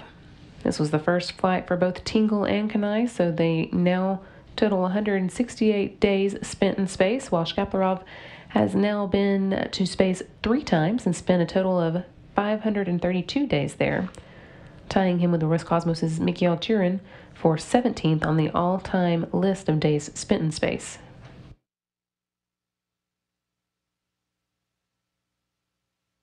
With the crew now on the ground, you can already see that the support team is beginning to arrive and make their way to the landing site. That includes 8 Mi-8 helicopters, including the ones that provided us those great views coming down before touchdown, and also carrying an inflatable medical tent that the crew will use after they've gotten out of the capsule. There are also a number of NASA representatives on board the helicopters, including Deputy Space Station Program Manager Dan Hartman, astronaut Kjell Lindgren, Flight Surgeon Rainier Effenhauser, NASA Landing Team Coordinator Chad Rowe, and the NASA spokesperson Gary Jordan, as well as NASA photographer Bill Ingalls. Also deployed for landing were 6 all-terrain vehicles and 3 airplanes that served as flying command centers. They gave us direct communication with the crew and relayed that communication back to Moscow. As the helicopters arrive, that portable medical tent will be set up near the capsule where the crew will be able to change out of their launch and entry suits. The Russian technicians will open the Soyuz's hatch and help the crew members out, but since they've been living in zero gravity for the past 168 days, they'll be feeling the effects of being back on the Earth's surface, and so we'll be seated in some special reclining chairs near the capsule for some quick medical tests and phone calls. Then as soon as possible after landing, the crew will be helped into helicopters for flight back to Karaganda, Kazakhstan, where local officials will welcome them at the airport. Then Tingle and Kanai will return to Houston while Shkaplerov goes back to Moscow.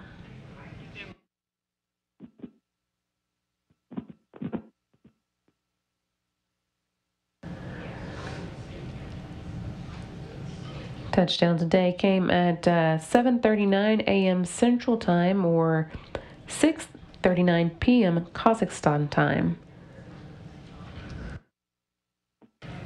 And as you see, already the helicopter's beginning to land, and people begin making their way to the capsules so that they can get the crew members on board out and back onto firm ground for the first time in 168 days.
Once again, the crew inside the Soyuz MS-07 vehicle touched down at 7:39 a.m. Central Time, just even almost right on time, a little ahead of schedule even, following great smooth transition from deorbit all the way down to landing with everything going well. And now the crews at the scene will begin to arrive at the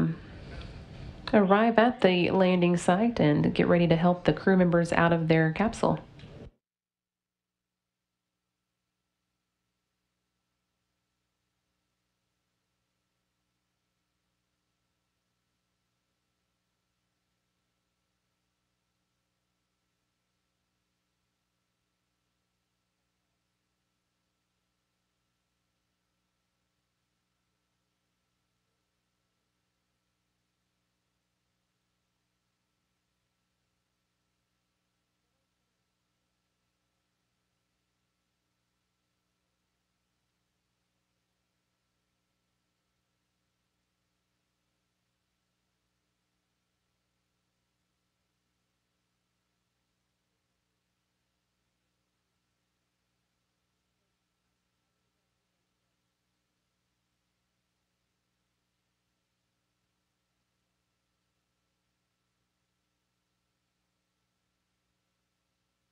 While we wait to get video back from the landing site, we have a few more social media questions we'll take from folks who submitted them using the hashtag AskNASA.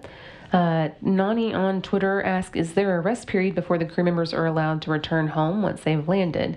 And not really. They will be taken out of the Soyuz capsule and moved into the reclining seats that I mentioned a moment ago, so that they don't have to stand while they're going through kind of the initial moments of their return to Earth. And then they'll be moved to a medical tent where they'll actually get out of their launch and entry suits and into something more comfortable. And they'll get straight into the helicopters and head back to the airport at Karaganda before they get on planes to return to their respective homes. For Scott Tingle and Norishika Kanai, that will be a long flight back to Houston, and for Anton Shkaplerov, that will be a flight back to Moscow. Once they do return home, they'll have more medical tests, and then they will get a little bit of downtime before they return to even more medical tests and start doing some technical debriefings.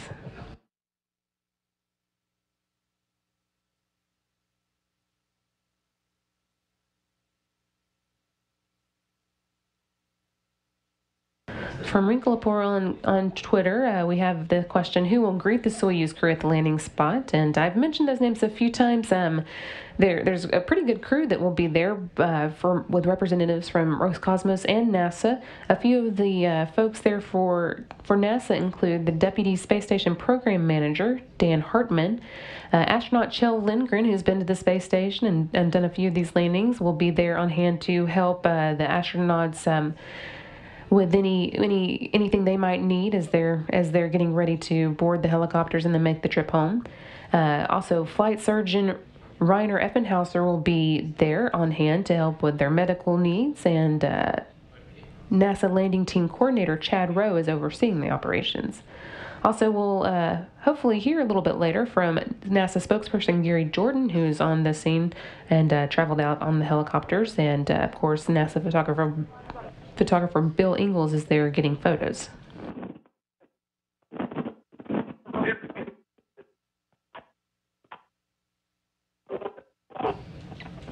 And here are those reclining chairs already set up, waiting for the crew. You can see this live view from the landing site at Kazakhstan, where, as you can see, there's quite a few people there gathered to help with the operations.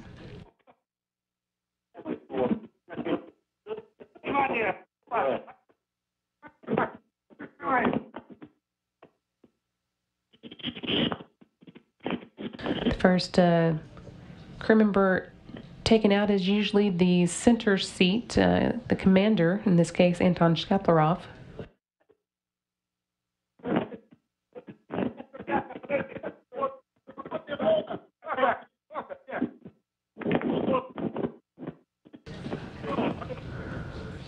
Lost that live view for the moment, but are hoping to get it back momentarily.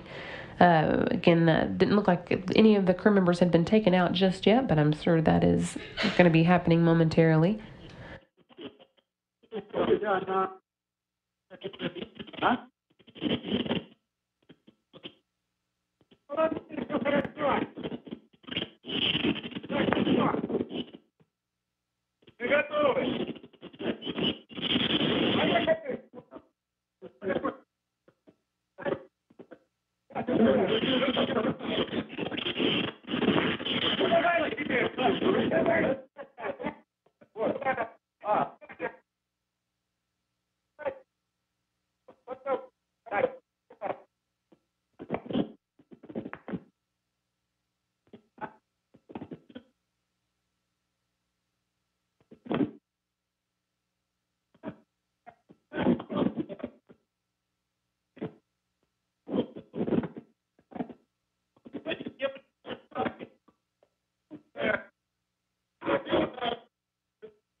Back now with that live video from the landing site where the crew touched down at 7:39 a.m. Central Time.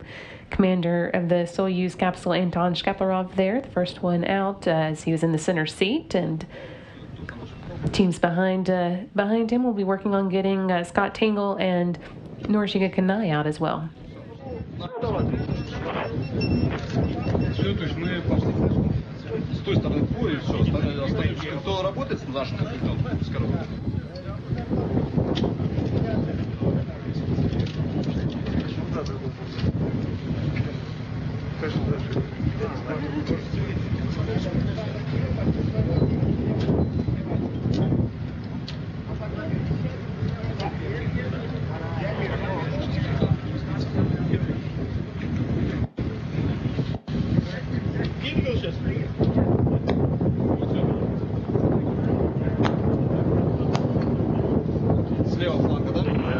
From the left side. Yes. Good afternoon.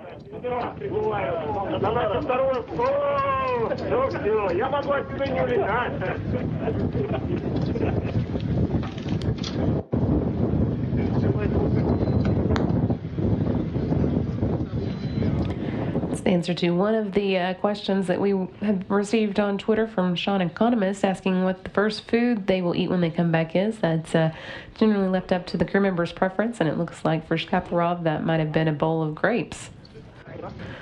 Fresh fruit and vegetables are always in high demand after the crews get back from the space station, where they don't have access to fresh food and have to generally eat mostly dehydrated or prepackaged food.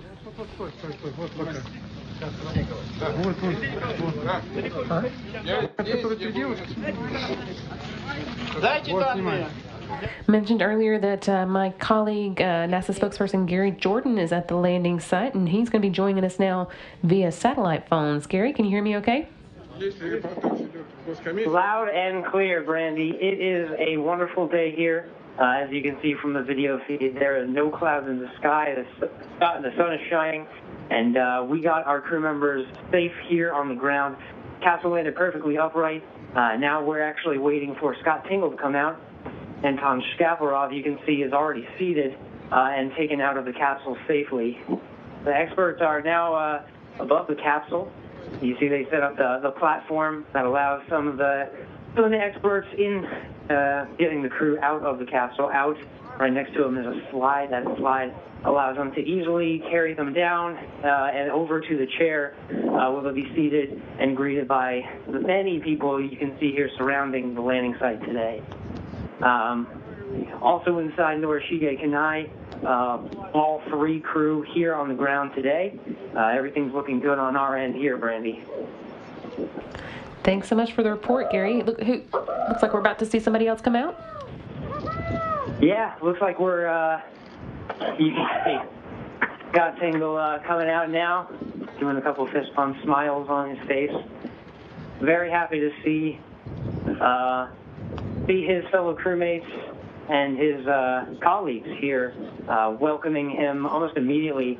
I actually was able to see the landing itself. It was perfectly clear, sun was shining, and as soon as it landed, I saw a small explosion at the bottom of the capsule to soften and dampen the landing. And again, that capsule landed upright, nice and perfectly. So Scott is, you can see, happy to get out and breathe his first fresh air here on Earth in 168 days since he's been on orbit. Now you can see he's going down the slide, still smiling, getting ready for to be seated over here next to his fellow crewmate Anton Shkaplerov. Last person will be Norishige Kanai. Hold on. But Brandy, everything is looking fantastic here. The weather is balmy, very, very temperate. Sun is shining, and we're happy to have our crewmates home. Like this.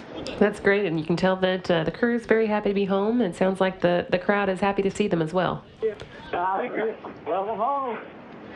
Absolutely, Brandy. And you can see the crew, Scott Tingle is now being seated right next to Anton Shkaplerov, the commander of the Soyuz, shaking some hands of the experts who have just taken him over to his seat for the very first time. And I know this is the first time right next to him, shaking hands, and as well as the interpreter. It won't be long after all three of the crewmates are seated here. We'll have some media here take some photos, and right behind the media is an orange tent. They'll do some field tests here on the ground. This is part of the Human Research Program study that allows us to understand sort of what happens to the crew members after they come home safe and sound from Earth. This is only 168 days, but we're looking forward to trips further out into the solar system, to Mars and beyond. Well, it looks like this has been a very smooth afternoon for you guys on the support crew and the guys inside the capsule as well. I know this was your first trip out. Is it living up to your expectations? Beyond my expectations, Brandy. I will say this is truly an international effort. It was days of planning and lots of folks coming from all over Kazakhstan, Russia, all coming to support this landing today. Truly an international effort, and everything came together perfectly. You know, we sat down and planned for today, giving the time that we were going to land, and lo and behold, here we were within eye shot of the capsule itself, minutes later down on the ground ready to extract the crew. Truly an international effort and a great representation of international cooperation here. Honestly, very much exceeds my expectations. Very happy to be here. Well, that's great, Gary. Thanks so much for taking the time to call in, and we will let you go while we stand by for the first view of Kanai coming out of the capsule. Thank you, Brandy. Very happy to call in, and back to you over in Mission Control, Houston. Thanks. Y'all have a smooth trip home. Thank you. That again was a NASA spokesperson, Gary Jordan, reporting from live on the scene of the landing site. The capsule again touched down at 7:39 a.m. Central Time, and already Anton Shkaplerov and Scott Tingle are out and enjoying some fresh air for the first time in 168 days. The team here on top of the capsule still working to get the final crew member out. That's Norishige Kanai, who is with the Japan Aerospace Exploration Agency. Okay, let's move on.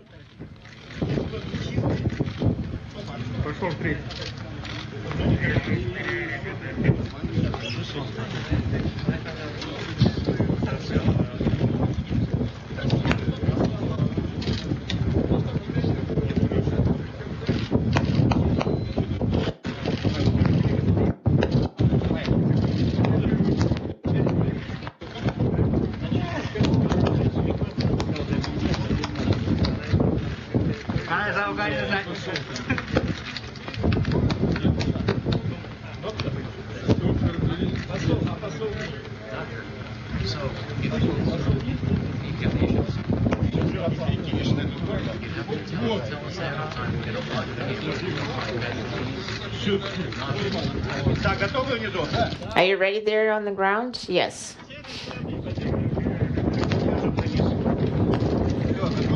Are you ready?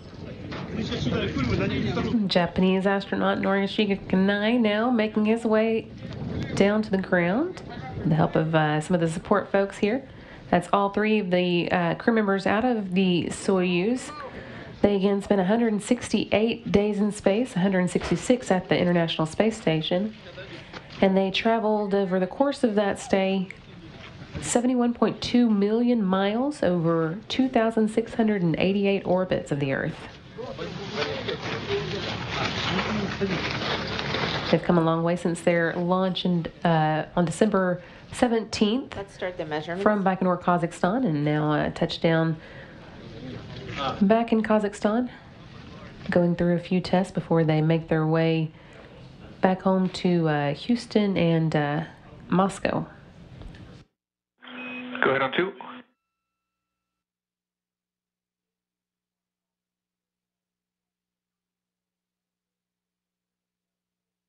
And they had a successful ride, and wanted to thank everybody at Mission Control for providing the information, the uplinks, and the updates to the departure deorbit burns and arrivals. So thanks for that assistance and the support, and we look forward to continuing the excellent work here on ISS. Completely agree. It was a really beautiful landing. The weather looks fantastic, and the crew's happy. And, well, we thank you for all your hard work on Expedition 55 so far, and look forward to continuing with 56.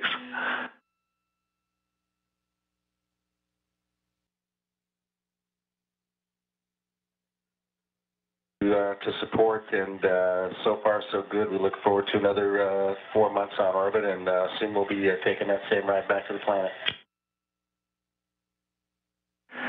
Yeah, enjoy your rest day.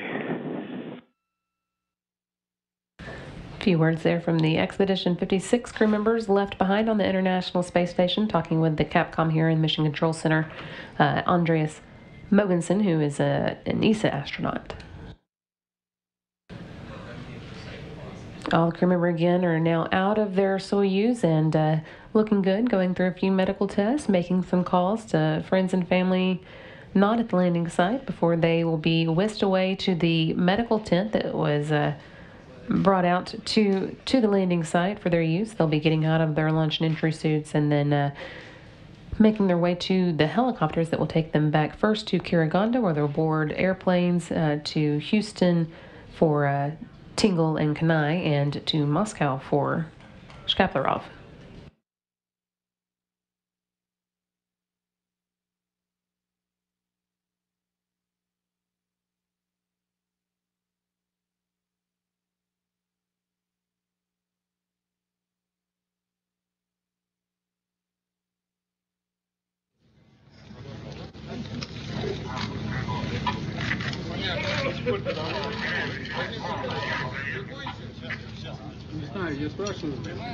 I don't know.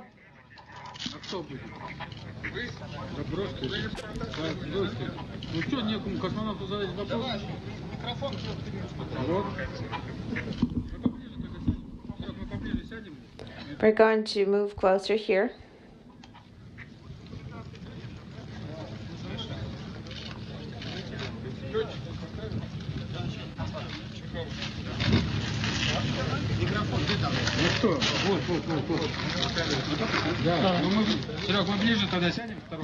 Sergey, then we're going to move closer here.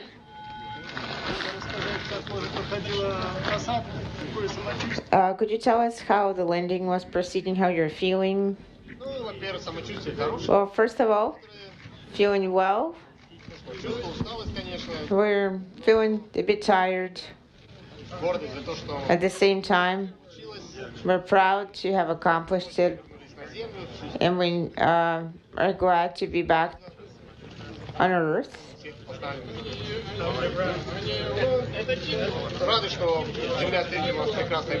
We're glad that the weather is beautiful, it's sunny. So the landing was quote-unquote soft. Considering there's a slight wind on the ground, you know. We wanted to say thank you to all the services who were supporting our nominal landing.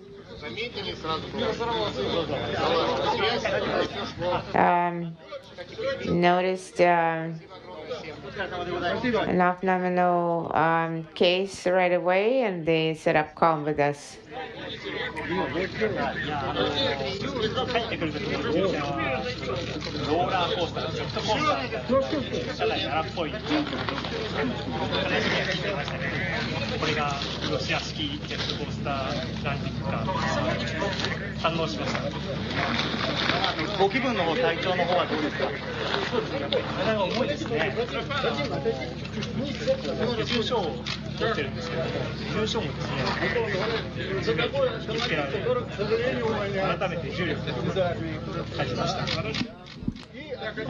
半年間での宇宙での生活というか活動を振り返られてどうでしたでしょうか。良い経験をさせていただきました。幸運なことに感謝していただいていただきました。これもっともっと多くの人がついてくるような試合になると思いますので、私はその中の苦手じゃないですけど、その中の一人として仕事をさせていただいて非常に幸運に思ってます。最後ですけど、地球帰還されました。Members also answering a few questions from media. Looks like they're all still doing good, feeling well, and should be moving into the medical tent before too long to get out of those launch and entry suits that they wore from the International Space Station, change into flight suits they can wear for the long ride home.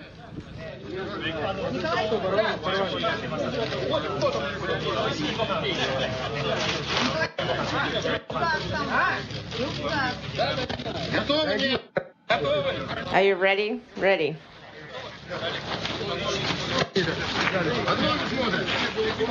Watch your step.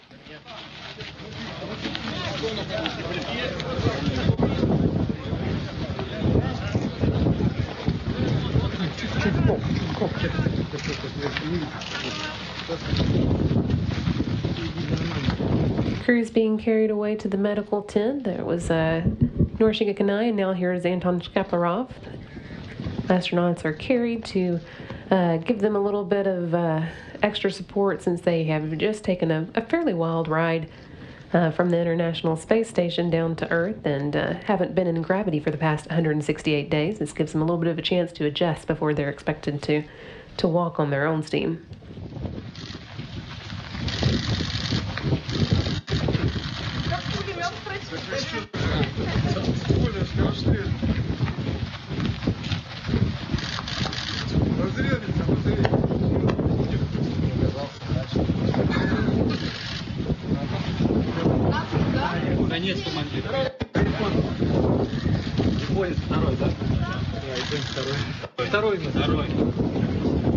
Yes, number 2. The second one.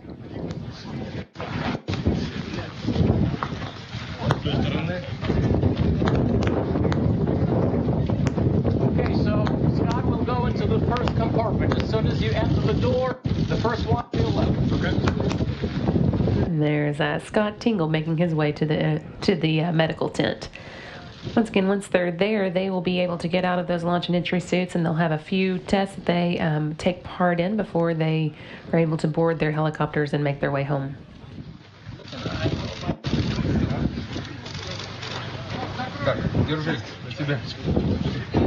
Hold on.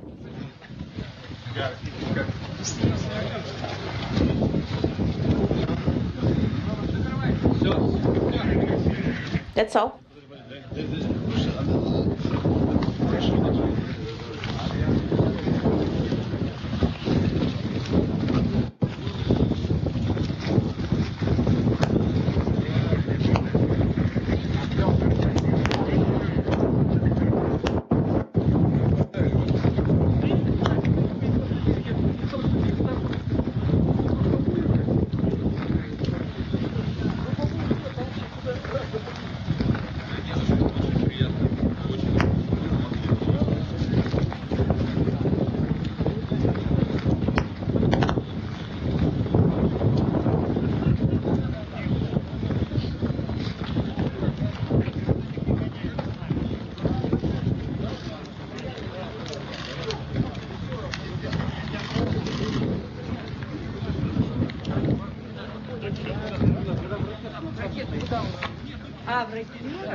Нет, я вот честно что-то как бы сейчас запутаюсь. Нет.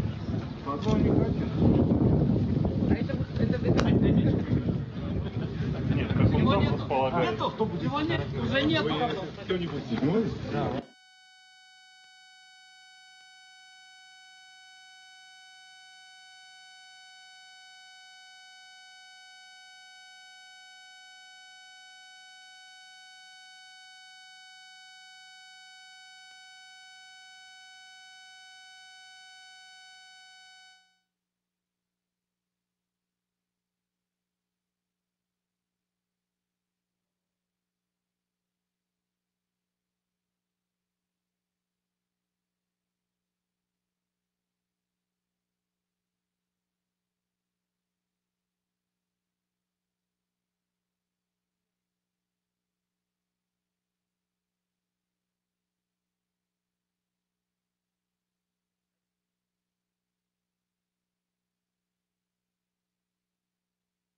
Crew members are safely into the medical tent now, and we're not currently receiving video, but we're going to stick around and see if there are any views of the landing that we can replay for you. We'll hold on for that and see what else we might be able to bring you.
And as promised, here is some additional views of today's landing. This is recorded from earlier that we're able to replay for you now. This landing, of course, has already taken place, and the crew touched down at 7:39 a.m. Central Time.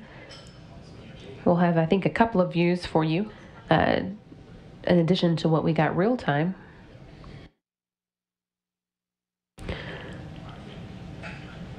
And the crew that returned in that capsule is already out of the capsule and in the medical tent getting ready for their return home.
Some more recorded video from today's earlier landing of the Soyuz MS-07, which again took place at 7:39.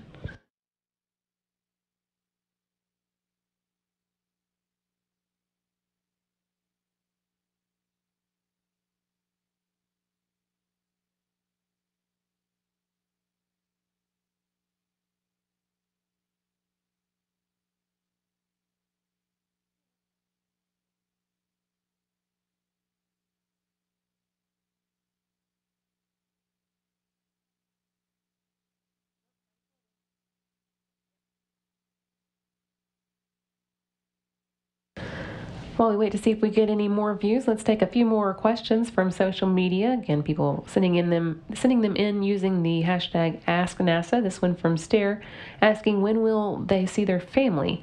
The families don't normally come out to Kazakhstan for the landing, although they do often travel out for the launch activities.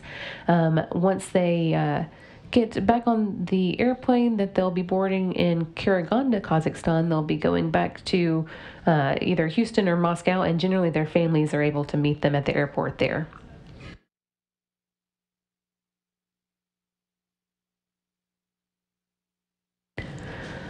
From Marwan on Twitter, we have this question. Are the astronauts tested for any alien diseases or microbes upon returning from the space station? No, we don't really worry too much about alien diseases, but they do go through a lot of medical tests. In fact, they'll probably be going through one about right now called the field test, which we generally put them through some what seem like very simple tasks, things like stepping up onto a box or pretending like you have fallen on the ground and then getting back up. Things that seem very easy to us, but are a little bit more difficult if you've been living in zero gravity for the past 168 days.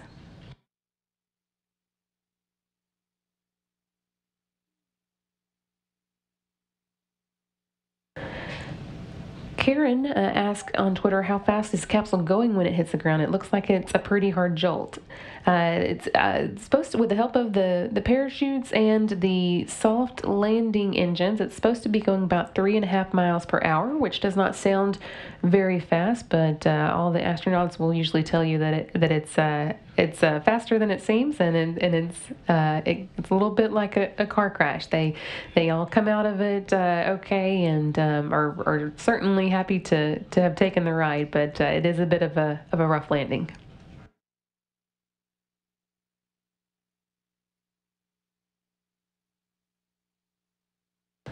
And this one from Sean, the economist, that we were able to answer earlier. What is the first food they'll eat when they come back? You saw Anton Shkaplerov eating some grapes, and then other crew members are generally able to kind of put it in order within reason for what they would like to have kind of waiting for them when they return to the ground.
continuing to see some replays from the activities that went on earlier today. All the crew now are out, but we're seeing here a replay of the process of getting them out with the ladder and slide being fitted over the top of the capsule that allows the crew on the ground to then make their way up to the top of the capsule and help the crew members inside out. Also saw one of the astronauts waving through the window there for a moment.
lost the signal.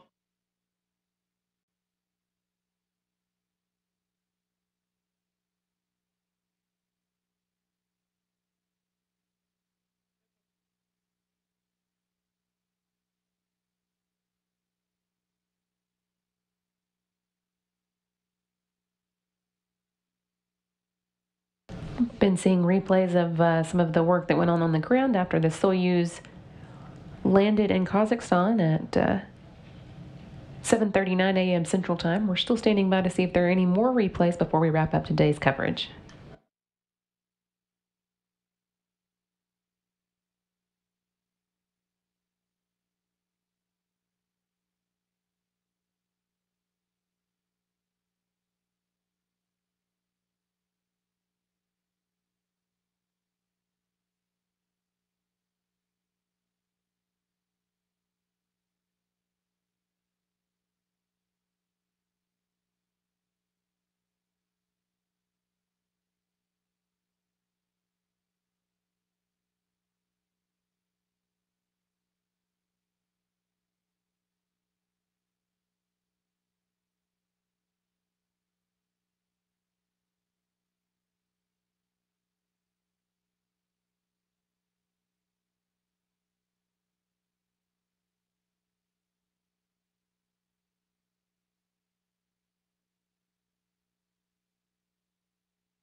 Okay, we think that there are no more replays that we'll be able to show you today. So with the crew safely back in Kazakhstan and preparing for their respective flights home, we'll wrap up tonight's coverage of the Expedition 55 landing.